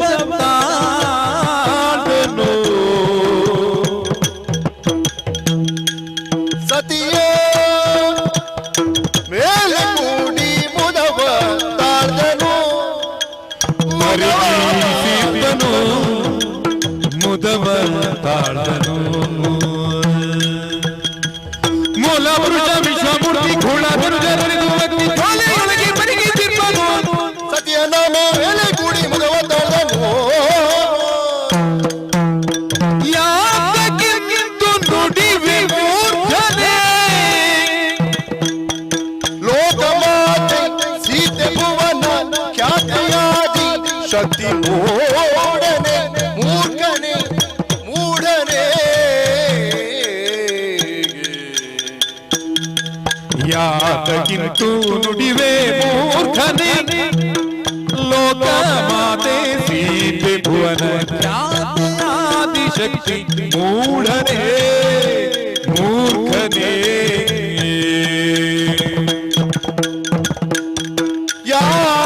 ಯಾತಕ್ಕಿಂತು ನುಡಿವೆ ಮೂರ್ಖನೆ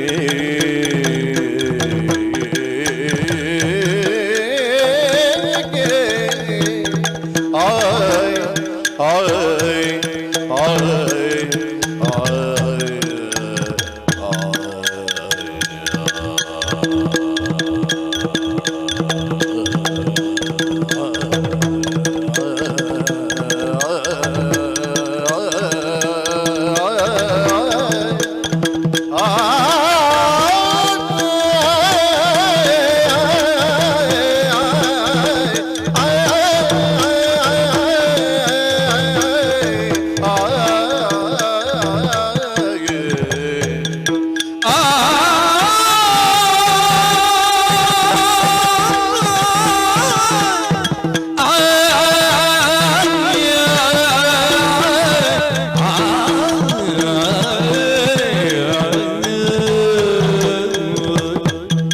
ಮೂರ್ಖನೆ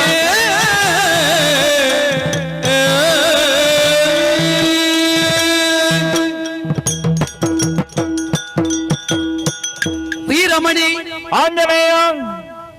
ಶ್ರೀರಾಮನ ಚಾರಿತ್ರ್ಯದ ಬಗ್ಗೆ ನೀನು ತಿಳಿದವ.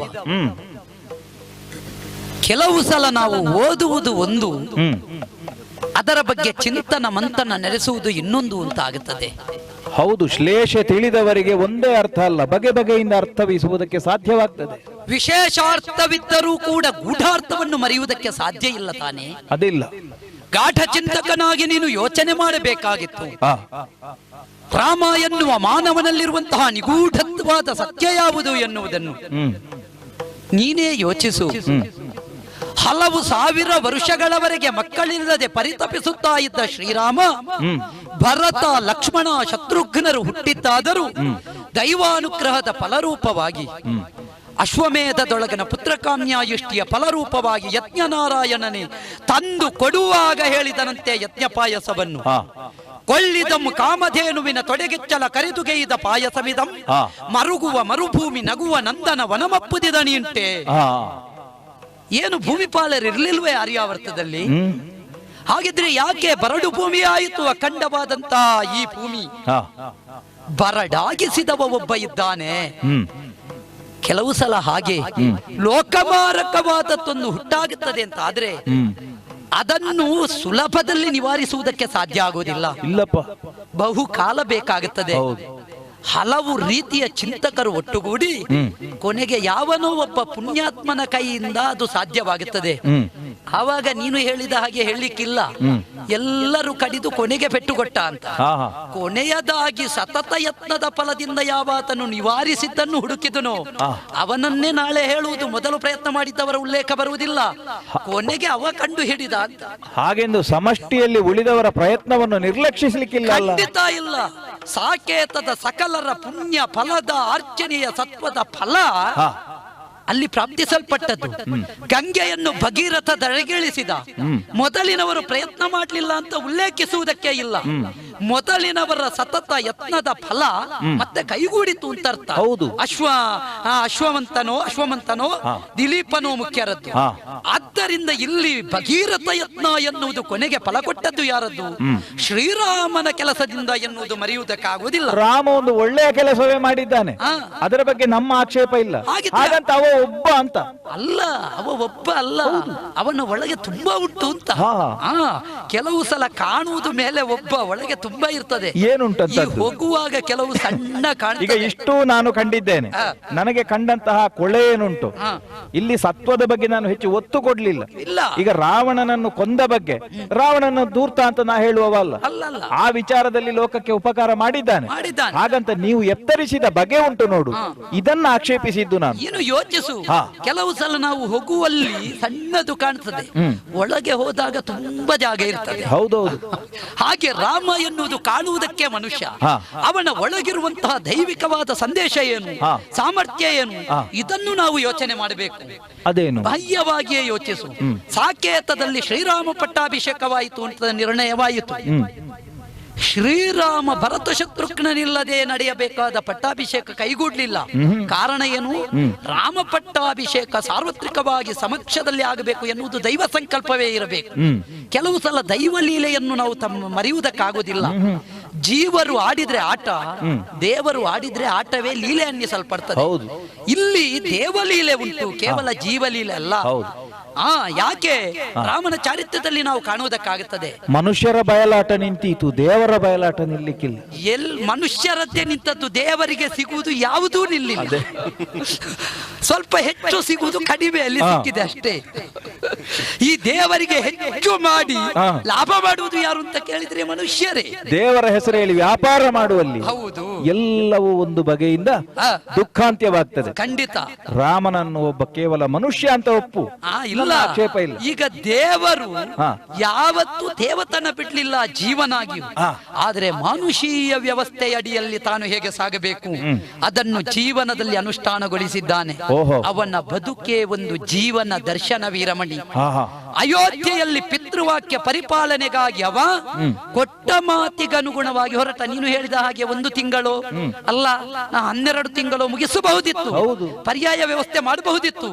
ಆದ್ರೆ ಅದು ಒಬ್ಬ ಚಕ್ರವರ್ತಿಯ ಮಗನಾಗಿ, ಉಭಯ ಗುರುಗಳ ಶಿಷ್ಯನಾಗಿ, ಒಬ್ಬ ಮನುಷ್ಯನಾಗಿ ರಾಮನಿಗೆ ಭೂಷಣ ಅಲ್ಲ. ಅವ ಆದರ್ಶತೆಯನ್ನು ಮೆರೆಸುವುದಕ್ಕಿರುವವ. ರಾಮ ನಡೆದಂತೆ ನೋಡಿ ಇತರರು ಕಲಿಯಬೇಕು. ಹಾಗಾದರೆ ಹತ್ತಿರದವರೇನಾದ್ರೂ ಹೆಂಡತಿಯ ಬಗ್ಗೆ ಏನಾದ್ರೂ ಆಕ್ಷೇಪ ಮಾಡಿದ್ರೆ ಹೆಂಡತಿ ಬಿಡ್ಬೇಕು ಅಂತ ಹೇಳಿ ಅಲ್ಲ, ಯಾಕೆ ಬಿಟ್ಟ ಅನ್ನುವುದೇ ಪ್ರಧಾನ. ಆಕ್ಷೇಪ ಮಾಡಿದವ ಏನು ಎನ್ನುವುದು ಮುಖ್ಯ. ರಾಮರಾಜ್ಯ ಅಂದ್ರೆ ಏನು ಮೊದಲೇ ಹೇಳಿದ್ದೇನೆ, ಕಲಿಗವ ಕಾಲ ಅಂತಕ. ರಾಮರಾಜ್ಯದಲ್ಲಿ ಒಬ್ಬ ರಜಕನಾದರೂ ಹಾಗೆ ಮಾತಾಡ್ತಾನೆ ಅಂದ್ರೆ ಅಲ್ಲಿ ಏನು ವಿಶೇಷ ಅನ್ನುವುದನ್ನು ರಾಮ ಯೋಚಿಸಿದ. ನಮ್ಮ ರಾಜ್ಯದಲ್ಲಿ ಅಂತಹದ್ದಿಲ್ಲ. ಹಾಗಿದ್ರೆ ರಜಕನೊಬ್ಬ ಯಾಕೆ ಹಾಗೆ ಮಾತಾಡಿದ? ಅಲ್ಲಿ ಗೂಢವಾದದ್ದನ್ನು ತಿಳಿದ. ಅದನ್ನು ನಾಯಕತ್ವ ಅಂತ ಹೇಳುವುದು. ಒಬ್ಬ ಸಾಮಾನ್ಯನ ವಿಷಯವನ್ನಾದರೂ ಪರಿಪೂರ್ಣವಾಗಿ ಆಮೂಲಾಗ್ರವಾಗಿ ತಾನು ತರ್ಕಿಸಿ ಅದಕ್ಕೆ ನ್ಯಾಯಸಮ್ಮತವಾದಂತಹ ತ್ಯಾಗವನ್ನು ತಾನು ಮಾಡ್ತಾನೆ ಅಂದ್ರೆ ಅದು ಮಹಾನಾಯಕತ್ವ. ಹಾಗಾದರೆ ದೊಡ್ಡ ನಾಯಕರು ಸಣ್ಣ ಸಣ್ಣವರ ಅಹವಾಲನ್ನು ಯಾವುದು ಲೆಕ್ಕಕ್ಕೆ ತಕೊಳ್ಳೋದಿಲ್ಲ. ದೊಡ್ಡ ಸಣ್ಣವರ ಅಹವಾಲಾದ್ರೂ ದೊಡ್ಡವರ ಜೊತೆಯಲ್ಲಿ ಹೋಗಬೇಕು, ಆವಾಗ ಪರಿಶೀಲನೆ ಮಾಡುವುದು. ರಾಮ ಹಾಗೆ ಮಾಡಲಿಲ್ಲ, ಸಣ್ಣವನ ಅಹವಾಲನ್ನಾದರೂ ದೊಡ್ಡವನಾಗಿ ಸ್ವೀಕರಿಸಿದ. ಯಾವುದೋ ರಾಜಕೀಯವಾದಂತಹ ಲಾಭವನ್ನು ಪಡೆಯಬೇಕಾದಂತಹ ಉದ್ದೇಶ ಇರಬೇಕಾದ, ಅಲ್ಲದೆ ಇದ್ರೆ ರಜಕನಲ್ಲಿ ಕಾಣುವಂತಹ ಒಂದು ಆ ಮಾತಿನಿಗೆ ರಾಮ ಕೊಟ್ಟಂತಹ ಬೆಲೆ ಏನುಂಟು, ಇದನ್ನು ಸೀತೆಯ ನೋವಿನ ಬಗ್ಗೆ ಅವ ಯಾಕೆ ಆಲೋಚನೆ ಮಾಡಲಿಲ್ಲ? ಗರ್ಭಿಣಿಯಾದಂತಹ ಒಂದು ಹೆಣ್ಣನ್ನು ಕಾಡಿಗೆ ಕೊಂಡು ಹೋಗಿ ಬಿಡ್ತಾನೆ ಅಂತ ಆದ್ರೆ ಏನಾದ್ರೂ ಈಗ ಏನಾಗಿದ್ದಾಳೆ ಸೀತೆ? ಏನೂ ಆಗಲಿಲ್ಲ. ಎಲ್ಲಿದ್ದಾಳೆ? ನಾವು ನೋಡಿದ್ದೇವೆ. ಯಾವುದನ್ನು? ಸೀತೆಯ ಚಾರಿತ್ರ್ಯವನ್ನು, ಸೀತೆಯನ್ನು ನೋಡಿದ್ದೇವೆ ಅಂತ ಅದೇ ಹೇಳಿದ್ದು. ಈಗ ರಾಮ ಆದರ್ಶ ಹೌದು ಅಂತ ಆದ್ರೆ ಪ್ರಶ್ನೆ ಉಂಟು. ಒಂದು ವೇಳೆ ಇಂತಹ ಪರಿಸ್ಥಿತಿಯಲ್ಲಿ ಗರ್ಭಿಣಿಯ ಹೆಣ್ಣನ್ನು ಕೊಂಡು ಹೋಗಿ ಕಾಡಿನಲ್ಲಿ ಕೊಂಡು ಹೋಗಿ ಬಿಟ್ರೆ ಆ ಹೆಣ್ಣನ್ನು ಎಲ್ಲಿಯಾದರೂ ಒಂದು ಮೃಗ ಪಕ್ಷಿಗಳು ತಿಂದು ಮುಗಿಸಿದ್ರೆ, ಅವಳ ಜೀವನಕ್ಕೆ ಅಪಾಯ ಬಂದ್ರೆ ಏನು ಭದ್ರತೆ? ಹಾಗಿದ್ರೆ ಇಂತಹ ಒಬ್ಬ ಗಂಡ ಹತ್ತಿರದ ಮನೆಯವರು ಏನೋ ಮಾತಾಡ್ತಾರೆ, ಇಷ್ಟು ಒಂದು ಗಟ್ಟಿ ಮನಸ್ಸನ್ನು ಹೊಂದದೆ ಅವನನ್ನು ಕರೆಸುವುದು, ಸೀತೆಯನ್ನು ನಿಲ್ಲಿಸುವುದು. ವಿಶೇಷವಾಗಿ ನಿಮ್ಮ ಆ ರಾಮನ ಆಸ್ಥಾನದಲ್ಲಿದ್ದ ಪಂಡಿತರು, ಯಾಕಂದ್ರೆ ಅಷ್ಟ ಮಂದಿ ಪ್ರಧಾನರಿದ್ದಾರೆ ಅಂತ ನಾವು ಕೇಳಿದ್ದೇವೆ, ಎಲ್ಲರ ಸಮಕ್ಷದಲ್ಲಿ ಬಂದು ರಾಮನ ಚಾರಿತ್ರ್ಯವನ್ನು ಎತ್ತರಿಸುವುದಕ್ಕೆ ಅವಕಾಶ ಇರಲಿಲ್ವ? ಖಂಡಿತ. ಹಾಗಾದ್ರೆ ಸೀತೆಯನ್ನು ಆ ಸ್ಥಿತಿಯಲ್ಲಿ ಬಿಟ್ಟದ್ದು ಹೌದು ಅಂತ ಆದ್ರೆ ಲೋಕಕ್ಕೆ ಆದರ್ಶ ಏನುಂಟು? ಹಾಗೆ ಮಾಡ್ತಾ ಇದ್ರೆ ನಿನ್ನಂತ ಅವರು ಹೇಳ್ತಾ ಇದ್ರು ಹೇಗೆ ರಾಮ ಜಾರಿಸಿದ. ರಾಮ ಜಾರಿಸುವವನಲ್ಲ, ರಾಮ ತನ್ನ ಚಾರಿತ್ರ್ಯವನ್ನು ಏರಿಸುವವ. ಸಾಕ್ಷಿ ಹೇಳ್ತೇನೆ, ಆರಂಭದಿಂದಲೇ ತಕೊಳ್ಳೋಣ. 14 ತಿಂಗಳ ಕಾಲ ಇವನದ್ದು ಏನು ಅಂತ ಕೇಳಿದ್ದೇನೆ. ಪ್ರಸ್ರವಣಗಿರಿಯಲ್ಲಿ ವ್ರತನಿಷ್ಠನಾಗಿದ್ದ, ಮಳೆಗಾಲ ಕಳೆದೆ ತಾನು ದುಡಿಸಿದ. ಯೋಚಿಸು ನೀನು, ಸಾಮಾನ್ಯ ಒಬ್ಬಳು ಹೆಣ್ಣನ್ನಾದ್ರೆ ಹಾಗೆ ಬಿಡುವುದು ಅಪರಾಧ. ಹಾಗಿದ್ರೆ ಸೀತೆಗೆ ಏನು ಆಗುವುದಿಲ್ಲ ಎನ್ನುವಂತ ದೃಢತೆ ರಾಮನಿಗಿತ್ತು. ಹಾಗಿದ್ರೆ ಕೂಗಿದ್ಯಾಕೆ ರಾಮ? ಕಾರಣ ಉಂಟು. ಕೂಗಬಾರದಿತ್ತು. ಸೀತೆಗೆ ಏನಾಗುದಿಲ್ಲ, ನೀ ತಲೆಬಿಸಿ ಮಾಡಬೇಡ. ನನ್ನ ಸೀತೆ 1 ವರ್ಷ ಹೋದ್ರು ನಮಗೆ ಸಿಗ್ತಾಳೆ. ಇದು ಸಿಕ್ಕಿದ ಹೂವಿನಲ್ಲಿ ಎಲ್ಲ ಸೀತೆಯ ಮುಖ ನೋಡಿ ಕೂಗುವುದು ಯಾಕೆ? ಮಾನುಷೀಯ ವ್ಯವಸ್ಥೆ ಎನ್ನುವುದು ಉಂಟು. ಈಗ ನೀನು ಯೋಚಿಸು, ವಾಲಿವಧೆ ಆಯಿತು. ವಾಲಿಯಂತಹ ವಿಕಟ ವಿಕ್ರಮಿಯನ್ನು ಕೊಂದ ರಾಮನಿಗೆ ರಾವಣನನ್ನು ಕೊಲ್ಲುವುದು ದೊಡ್ಡದಲ್ಲ.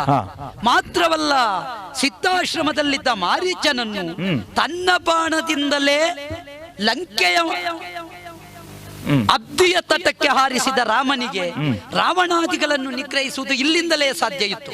ಹಾಗಿದ್ರೆ ಹಾಗೆ ಯಾಕೆ ಮಾಡಲಿಲ್ಲ? ಇದನ್ನೇ ನಾನು ಆಡಿದ್ದು ಲೀಲೆ. ರಾಮನಲ್ಲಿ ಕಾಣುವುದೇನು ನಾವು ಲೀಲೆಯನ್ನು? ಯಾಕೆ ಕಾಣಬೇಕು? ಸೀತೆಯನ್ನು ರಾವಣ ಕೊಂಡು ಹೋದ. ಅಷ್ಟು ಸಮಯವೂ ರಾಮ ಯಾಕೆ ಸುಮ್ಮನಿದ್ದ? ಯಾವುದೇ ಕೆಲಸಕ್ಕೂ ಒಂದು ಕಾಲಘಟ್ಟ ಅಂತ ಉಂಟು. ದುಡಿಸುವವ ಒಟ್ಟು ದುಡಿಸುವುದಲ್ಲ, ಯಾವ ಸಮಯದಲ್ಲಿ ದುಡಿಸಬೇಕು, ಹೇಗೆ ದುಡಿಸಬೇಕು, ಇದಕ್ಕೆಲ್ಲ ಕ್ರಮ ಉಂಟು. ಆದ್ದರಿಂದ ದುಡಿಸಬೇಕಾದ ಸಂದರ್ಭವನ್ನು ಕಂಡುಕೊಂಡೇ ದುಡಿಸಿದ. ಯಾಕಂದ್ರೆ ಮಳೆಗಾಲ ಕಳೆದು ಬೇಸಗೆಯಲ್ಲಿ ಸೀತಾನ್ವೇಷಣೆಗಾಗಿ ತೊಡಗಿದ. ಹಾಗಿದ್ರೆ ಸೀತೆಯ ಮೇಲೆ ಅಷ್ಟು ವಿಶ್ವಾಸ ಏನು ರಾಮನಿಗೆ? ಇದು ನಮಗೆ ಪ್ರಶ್ನೆಯಾಗಿ ಉಳಿಯುತ್ತದೆ. ಹೌದು, ನನ್ನದು ಪ್ರಧಾನ ಪ್ರಶ್ನೆ ಇದೆ. ಪತಿವ್ರತೆಯಾದ ಜಾನಕಿ ದೇವಿ, ಯೋಚನೆ ಮಾಡು ನೀನು. ಅವಳಲ್ಲಿ ಯಾವತ್ತೂ ನಾವು ಕಳಂಕ ಕಾಣುವುದಕ್ಕಿಲ್ಲ. ಅವಳು ಯಾರು? ಅವಳೇ ಮೂಲ ಪ್ರಕೃತಿ. ಶ್ರೀರಾಮ ಯಾರು? ಮೂಲ ಪುರುಷ. ಇಡೀ ರಾಮಚರಿತ್ರೆ ಹೇಳ್ತೀನಿ ನೀನು. ಅಕಂಪನ ಹೇಳಿಲ್ವೇ ರಾಮನ ಬಗ್ಗೆ? ಮಾರೀಚ ಹೇಳಿಲ್ವೇ? ಸುತ್ರಾಮ ಮುಖ್ಯರಾರಾಧಿಸುವ ದೇವಕಣ ಶ್ರೀರಾಮ. ಸೀತೆಯೇ ಲಕ್ಷ್ಮಿ, ಲಕ್ಷ್ಮಣನೇ ಮಹಾಶೇಷ, ಚಕ್ರವೇ ಭರತ, ಶಂಖವೇ ಶತ್ರುಘ್ನ ಹೇಳಿದನಂತೆ. ಅವನ ಹೆಂಡತಿ ಮಂಡೋದರಿಯೇ ಹೇಳಿದಳಂತೆ. ಹಾಗಿದ್ರೆ ಇಲ್ಲಿ ಕಾಣಬೇಕಾದ್ದೇನು?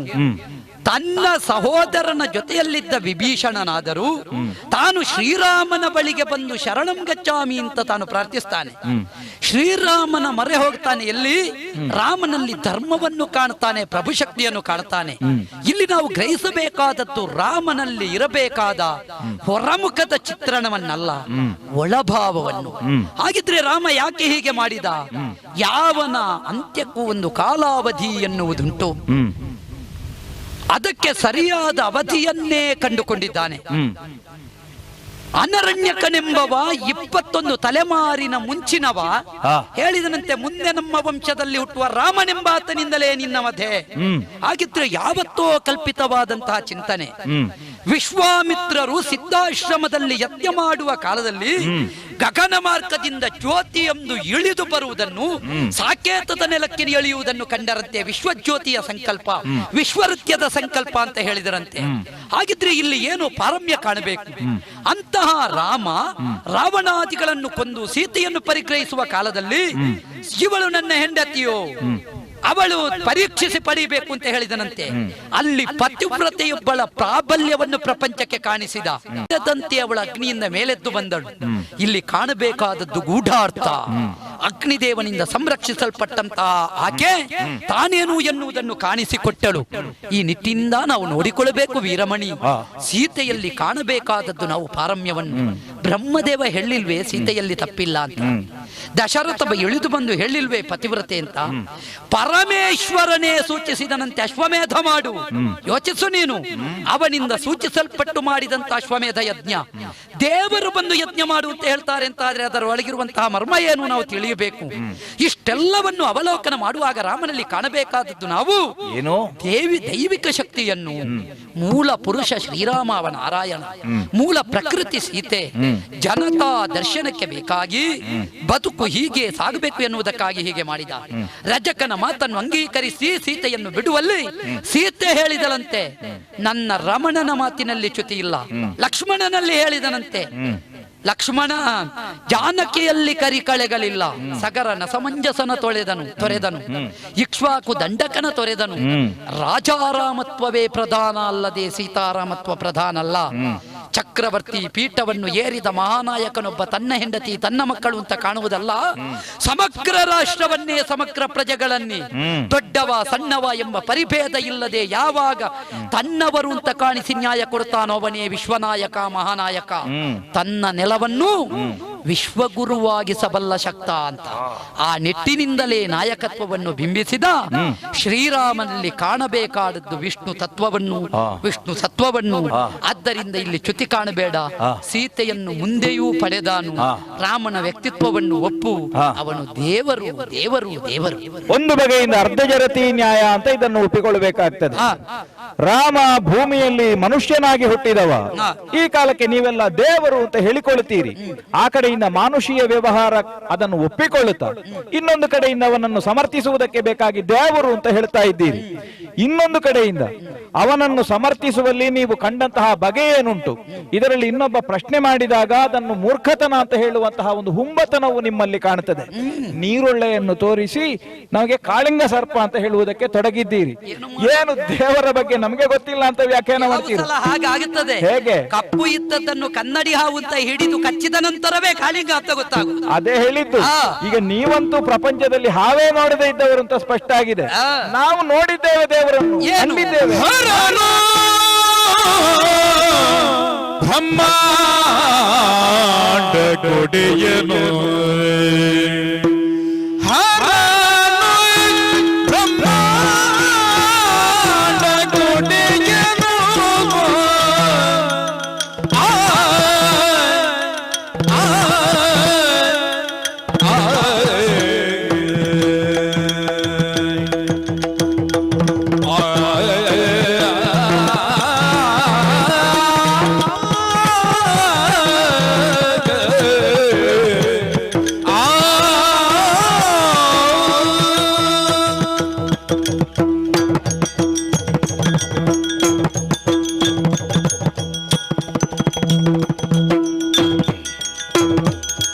ಹರನು ಬ್ರಹ್ಮಾಂಡ ಕೊಡೆಯನು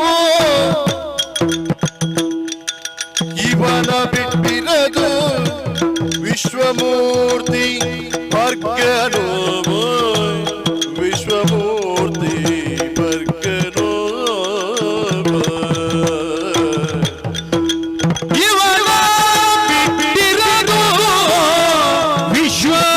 ವಿಶ್ವಮೂರ್ತಿ ವರ್ಗನು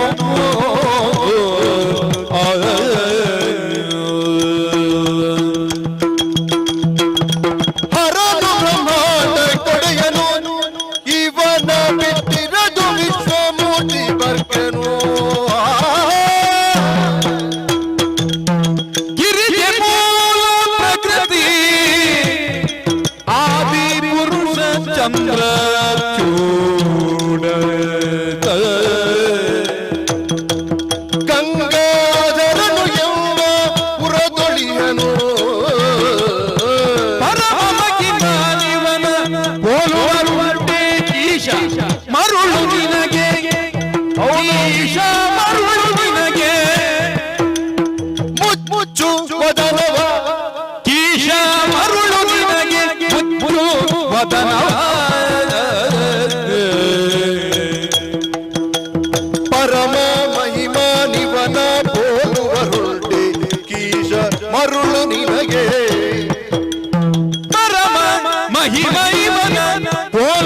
ಮರುಳಂತೆ ಈಶ ಮರುಳು ನಿನಗೆ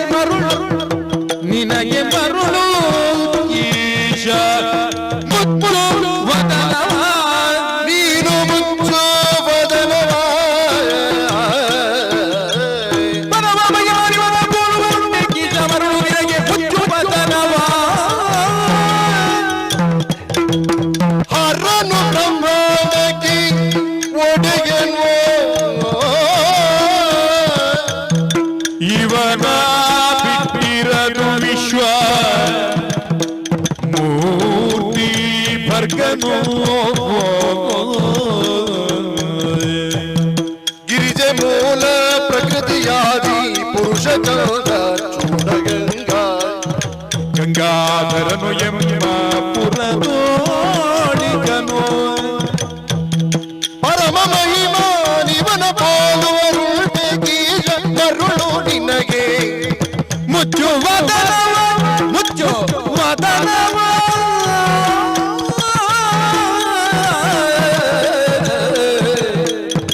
ಆ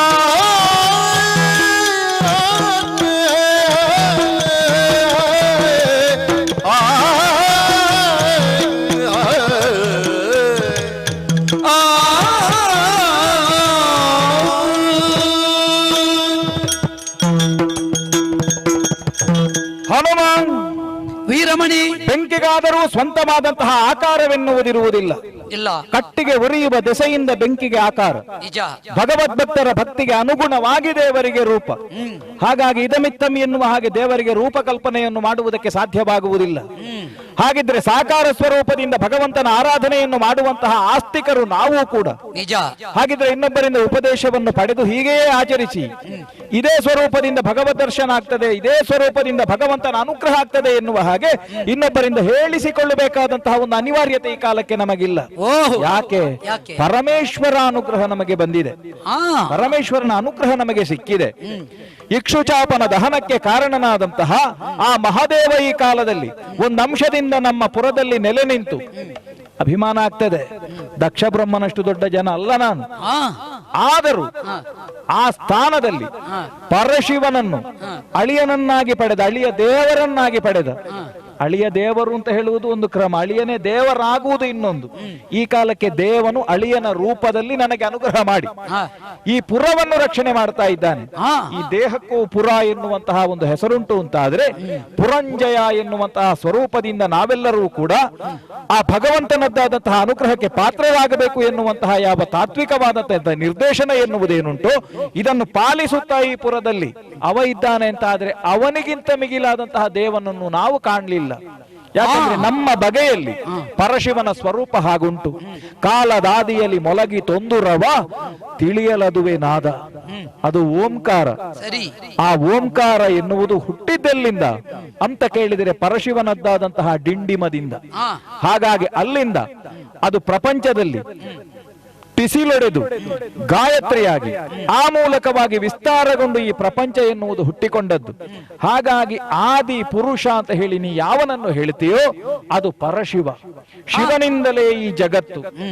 ಸತ್ಯಂ ಶಿವಂ ಸುಂದರಂ ಎನ್ನುವ ಹಾಗೆ ನಾವು ಒಪ್ಪಿದ್ದೇವೆ ಅಂತಾದ್ರೆ ಮೂಲ ಪುರುಷನಾಗಿ ನಾವು ಕಾಣುವುದು ಶಿವನನ್ನು. ಹಾಗಾಗಿ ಒಂದು ಕಥೆ ನಮ್ಮ ಪುರಾಣದಲ್ಲಿ ಬರ್ತದೆ. ಶಿವಲಿಂಗದ ಮೂಲ ಮತ್ತು ಅದರ ಬುಡ. ಮೂಲ ಅಂದ್ರೆ ಊರ್ಧ್ವ ಮೂಲ, ಮತ್ತೊಂದು ಅಧೋ ಮೂಲ. ಇದನ್ನು ಹುಡುಕುವುದಕ್ಕಾಗಿ ವಿಷ್ಣು ಮತ್ತು ಬ್ರಹ್ಮರು ಹೊರಟಂತಹ ಕಾಲಕ್ಕೆ ಅವರಿಗೆ ಅದನ್ನು ಹುಡುಕುವುದಕ್ಕೆ ಸಾಧ್ಯವಾಗಲಿಲ್ಲ. ಅಂದ್ರೆ ಏನು? ಅಚಿಂತ್ಯನೂ ಅವನೇ, ಅನಂತನೂ ಅವನೇ, ಕಾಲನೂ ಅವನೇ, ಕಾಲಾಂತಕನೂ ಅವನೇ. ಹಾಗಿದ್ರೆ ಶಿವನ ಸ್ವರೂಪವನ್ನು ಕಾಣುವಂತಹ ಬಗೆ ಇದು.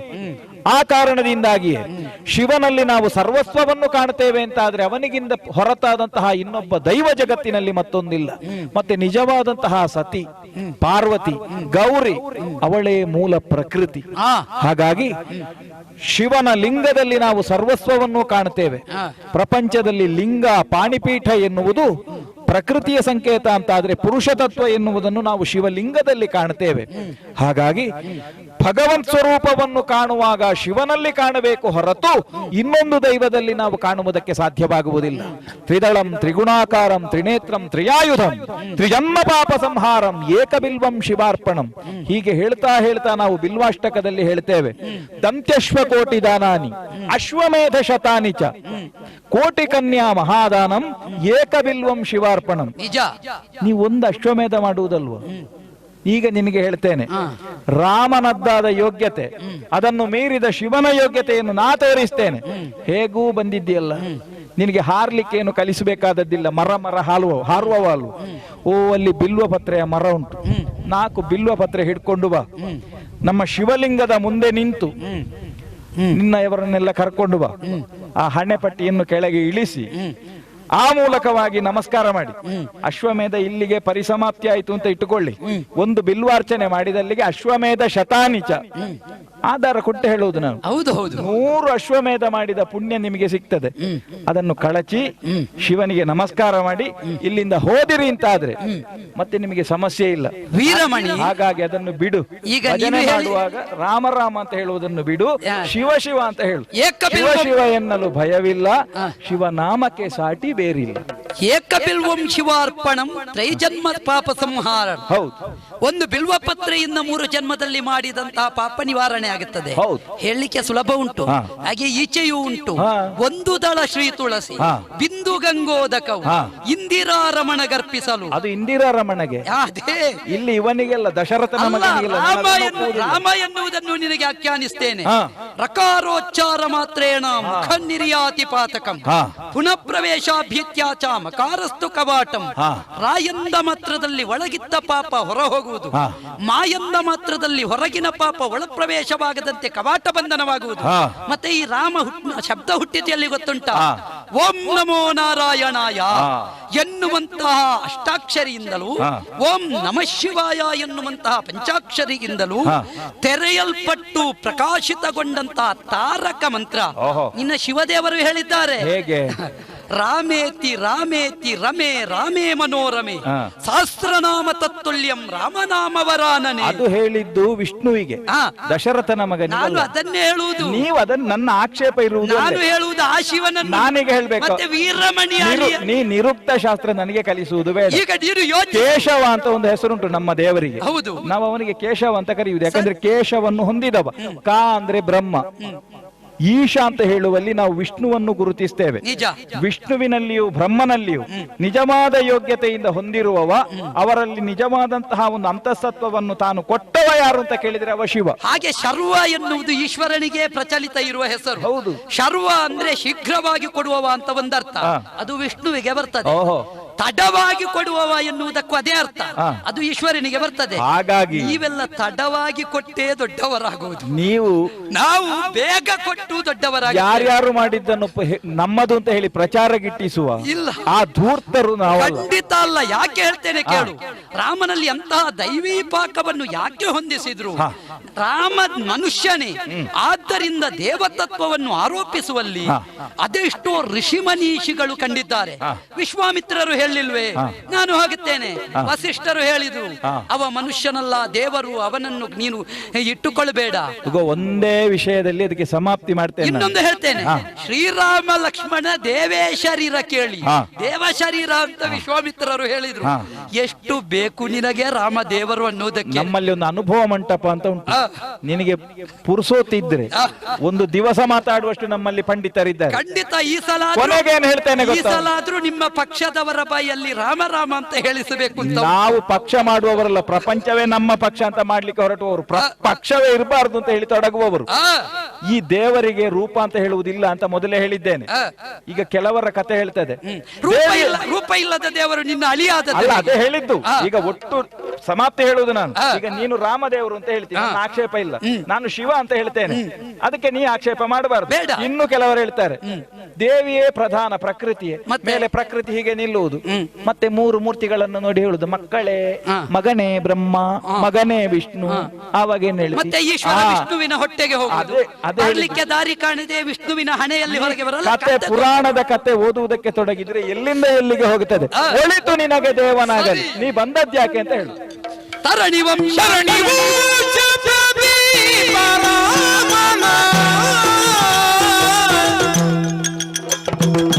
ತುರಗವನು ಬಿಟ್ಟೀಗ ವೇಗದಿ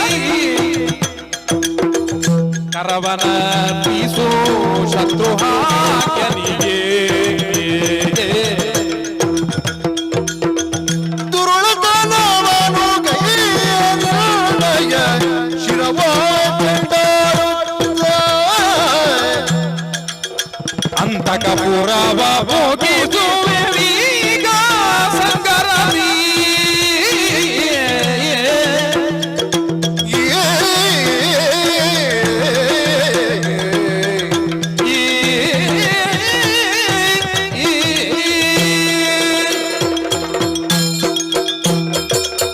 ವೀರಮಣಿ, ಏನು? ನೀನು ಈಗ ಚೆನ್ನಾಗಿ ಅರ್ಥ ಮಾಡಿಕೊಳ್ಳಬೇಕು. ದೇವತನದ ವಿಷಯವನ್ನು ಬದಿಗಿಡೋಣ. ಒಳಿತು ನಿನಗೆ ದೇವನಾಗಲಿ ಅಂತ ಆಡಿದ್ದೀನಿ. ಹೌದು. ನಿನಗೂ ಒಳಿತಾಗಲಿ ನಾವು ಅಪೇಕ್ಷಿಸುವುದು ಅದನ್ನೇ. ನಾವು ಶಿವದ್ವೇಷಿಗಳೆಲ್ಲ ಶಿವನ ಪರಮ ಭಕ್ತರೇ ಹೌದು. ಶ್ರೀರಾಮನೇ ಶಿವಲಿಂಗ ಸ್ಥಾಪನೆ ಮಾಡಿದ ಚಾರಿತ್ರ್ಯವೂ ಉಂಟು, ರಾಮನನ್ನು ಶಿವ ಕೊಂಡಾಡಿದ ಕಥಾನಕವೂ ಉಂಟು. ಆದ್ದರಿಂದ ಅದು ಮುಖ್ಯವಲ್ಲ. ಒಬ್ಬ ಮಾನುಷೀಯ ಮೌಲ್ಯದ ನೆಲೆಯಲ್ಲಿಯೂ ರಾಮ ತನ್ನ ವಿಕ್ರಮದ ವಿಶಿಖೆಯನ್ನು ತೆರೆದವನಿದ್ದಾನೆ. ವಾಲಿಯನ್ನು ನಿಗ್ರಹಿಸಿದ, ಪರಶುರಾಮರ ಗರ್ವಾಪಹಾರ ಮಾಡಿದ, ದರೆಯೊಳಕಿಲ ಕ್ಷಾತ್ರಿ ವರ್ಗವನ್ನು ಗೆದ್ದು ನಿಜಾರ್ಥದಲ್ಲಿಯೂ ಕ್ಷಾತ್ರೀಯತ್ವವನ್ನು ಸ್ಥಾಪಿಸಿದ ಪಾರ್ಥಿವಾಗ್ರಣಿ ಇದ್ದಾನೆ. ಅಂತಹ ಪಾರ್ಥಿವ ಪಂಥಕ್ಕನುಗುಣವಾಗಿ ತಾನು ಎಲ್ಲಾ ವ್ಯವಸ್ಥೆಯನ್ನು ಧಾರ್ಮಿಕ ನೆಲೆಯಲ್ಲೇ ಮಾಡಿದ್ದಾನೆ.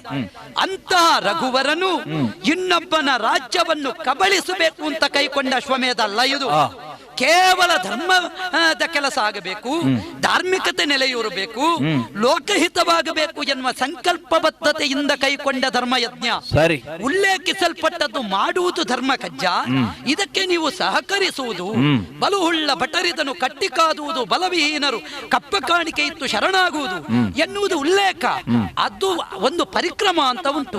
ಹೀಗೆ ನಾವು ಪರಿಶುದ್ಧದಿಂದ ಒಳಗೆ ಹೋಗಬೇಕು ಅಂತ ಹಾಕಿದಲ್ಲಿಗೆ ಅದೊಂದು ಬಂಧ ಎಲ್ಲಿಯೂ ಹಾಕಬಹುದು. ಈಗ ಉಲ್ಲೇಖ ಎನ್ನುವುದು ನಮ್ಮ ವಿಕ್ರಮ ಉಂಟು, ನಿಮ್ಮನ್ನು ತಲೆ ತೆಗೆದೇವು ಅನ್ನುವುದರ ಉದ್ದೇಶ ಅಲ್ಲ, ಅದು ರೂಢಿ. ಅದು ಆದ್ದರಿಂದ ಅದನ್ನು ಬರೆದಿದ್ದಾನೆ. ಅನ್ನುವಲ್ಲಿ ಕ್ಷಮಾಗುಣರಹಿತನಲ್ಲ ರಾಮ.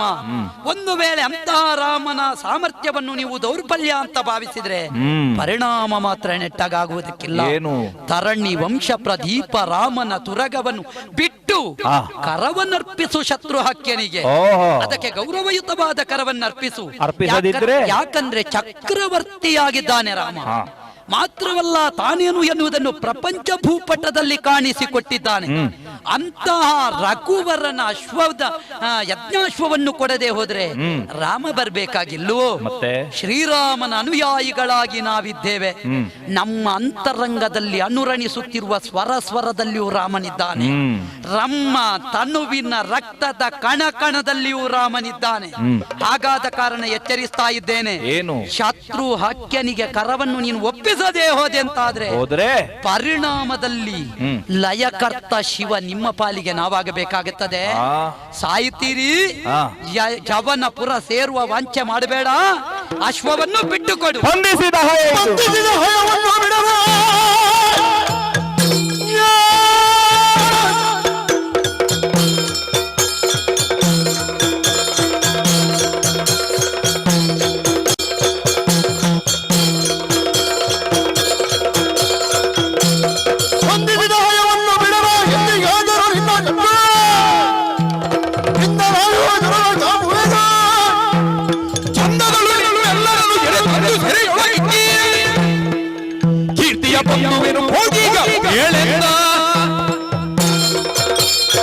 ಆಂಜನೇಯ, ವೀರಮಣಿ, ಅಡಿಯ ಮುಂದಿನ ಸ್ವರ್ಗ ಅಡಿಯ ಹಿಂದಿನ ನರಕ ಎನ್ನುವಂತಹ ವಾಕ್ಯವನ್ನು ನಾವು ಚಾಚೂ ಚಪ್ಪದೆ ಪಾಲಿಸುವವರು. ಈ ಕಾಲಕ್ಕೆ ಯಾವ ತೀರ್ಮಾನವನ್ನು ನಾವು ತೆಗೆದುಕೊಂಡಿದ್ದೇವೋ ಇದರ ಹಿಂದೆ ಇರುವಂತಹ ಪ್ರೇರಣೆ ಭಗವಾನ್ ಶಂಕರನದ್ದೇ. ಹಾಗಿರುವಾಗ ಮನಸ್ಸಿಗೆ ಅಭಿಮಾನಿ ದೇವತೆ ಯಾರು ಅಂತ ಕೇಳಿದ್ರೆ ಅದು ಭಗವಾನ್ ಶಿವ. ಈ ಕಾಲಕ್ಕೆ ಒಳಗೆ ನಿಂತು ತಾನು ಹೇಳ್ತಾ ಇದ್ದಾನೆ ಬಂಧಿಸುವ ಹಯವನ್ನು ಎನ್ನುವ ಹಾಗೆ. ಆ ಕಾರಣದಿಂದಾಗಿ ಬಂಧಿಸಿದ ಹಯವನ್ನು ಮತ್ತೆ ಬಿಡುವಂತಹ ಪ್ರಮೇಯವಿಲ್ಲ. ನೀವೆಲ್ಲರೂ ಬಂದು ನಮ್ಮನ್ನು ನಿಗ್ರಹಿಸ್ತೀರಿ ಎನ್ನುವ ಹಾಗೆ ನಮಗೆ ಭಯವನ್ನು ಹುಟ್ಟಿಸುವಂತಹ ಶೈಲಿಯಲ್ಲಿ ಮಾತಾಡ್ತೀರಿ ಅಂತಾದ್ರೆ ನಾನು ಹೇಳ್ತಾ ಇದ್ದೇನೆ, ಯಾವ ಕಾರಣಕ್ಕೂ ಭಯಗೊಳ್ಳುವವನು ನಾನಲ್ಲ. ಆ ಕುದುರೆಯನ್ನು ಬಿಟ್ಟು ಕೊಟ್ಟದ್ದೇ ಹೌದು ಅಂತಾದ್ರೆ ನನ್ನ ಅಂತಸತ್ವವನ್ನು ನಾನು ಕಳಕೊಂಡ ಹಾಗೆ, ನಿಮ್ಮ ಮುಂದೆ ನಾನು ಸೋತ ಹಾಗೆ, ನನ್ನ ಶಿವಭಕ್ತಿಯನ್ನು ನಾನು ಬಿಟ್ಟು ಕೊಟ್ಟ ಹಾಗೆ. ಬಿಡಲಾರೆ ಬಿಡಲಾರೆ ಬಿಡಲಾರೆ, ಬಿಡುವುದಿಲ್ಲ. ಇಲ್ಲ. ತಾರದಿಹ ನೇಮವನು ತಾರದಿಗೆ ನೇಮವನು ನಿನ್ನೊದಗೀಗ ಬಿಟ್ಟಿದ್ದೆನು. ವೀರಮಣಿ ಇಂದೆರಳು ತರಲುತ್ತವೆಂದರು ಋತಾಧ್ವಜ.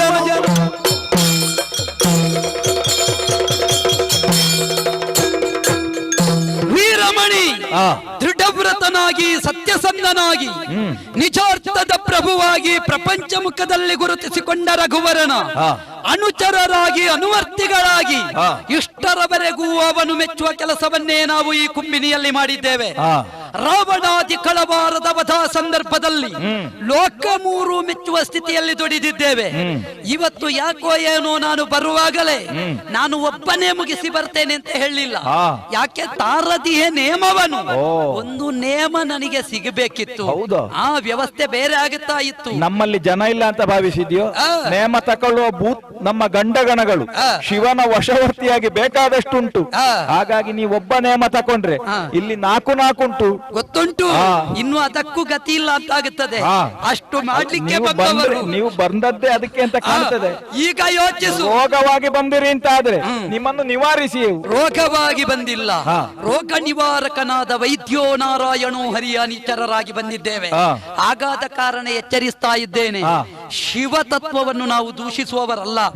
ಆದರೆ ಇಂದು ಈಶ್ವರ ಪ್ರೇರಿತವಾಗಿ ಇದ್ದ ರಾವಣ ಉಳಿಯಲಿಲ್ಲ. ನಿನಗೆ ಎಚ್ಚರಿಕೆಯ ಗಂಟೆ ಇದು. ಈಶ್ವರನ ಮಾವನಾಗಿ ನೀನು ಉಳಿಯುತ್ತೇನೆ ಎನ್ನುವ ಆತ್ಮವಿಶ್ವಾಸ ಬೇಡ. ರಾಮದ್ವೇಷ ಬಿಟ್ಟು ಇನ್ನಾದರೂ ಸ್ವಲ್ಪ ಚಿಂತಿಸಿ ಶರಣು ಬಂದರೆ ನಿನಗೆ ಒಳಿತು. ಈಗ ಹೋಗುತ್ತೇನೆ, ಅವನಿಂದ ಆಶೀರ್ವಾದವನ್ನು ಅನುಮತಿಯನ್ನು ಪಡೆಕೊಂಡು ನಿನ್ನ ಸರ್ವತ್ವವನ್ನು ನಾಶಗೊಳಿಸಿ ಈಶ್ವರನೇ ಎದ್ದು ಬಂದು ರಾಮದೇವರು ಅಂತ ನಿನ್ನ ಬಾಯಲ್ಲಿ ಹೇಳುವ ಹಾಗೆ ಮಾಡ್ಲಿಲ್ಲ. ಹೌದಾ? ನಾನು ಹನುಮಂತನಲ್ಲ. ಈಶ್ವರನೇ ಬಂದು ಇದೇ ರಾಮ ದೇವರು ಅಂತ ಹೇಳಿದ್ರೆ ಆಗಲೂ ಪೊಡಮಡದೆ ಇದ್ರೆ ನಾವೀರಮಣಿ ಅಲ್ಲ. ನೋಡೋಣ ನೋಡೋಣ.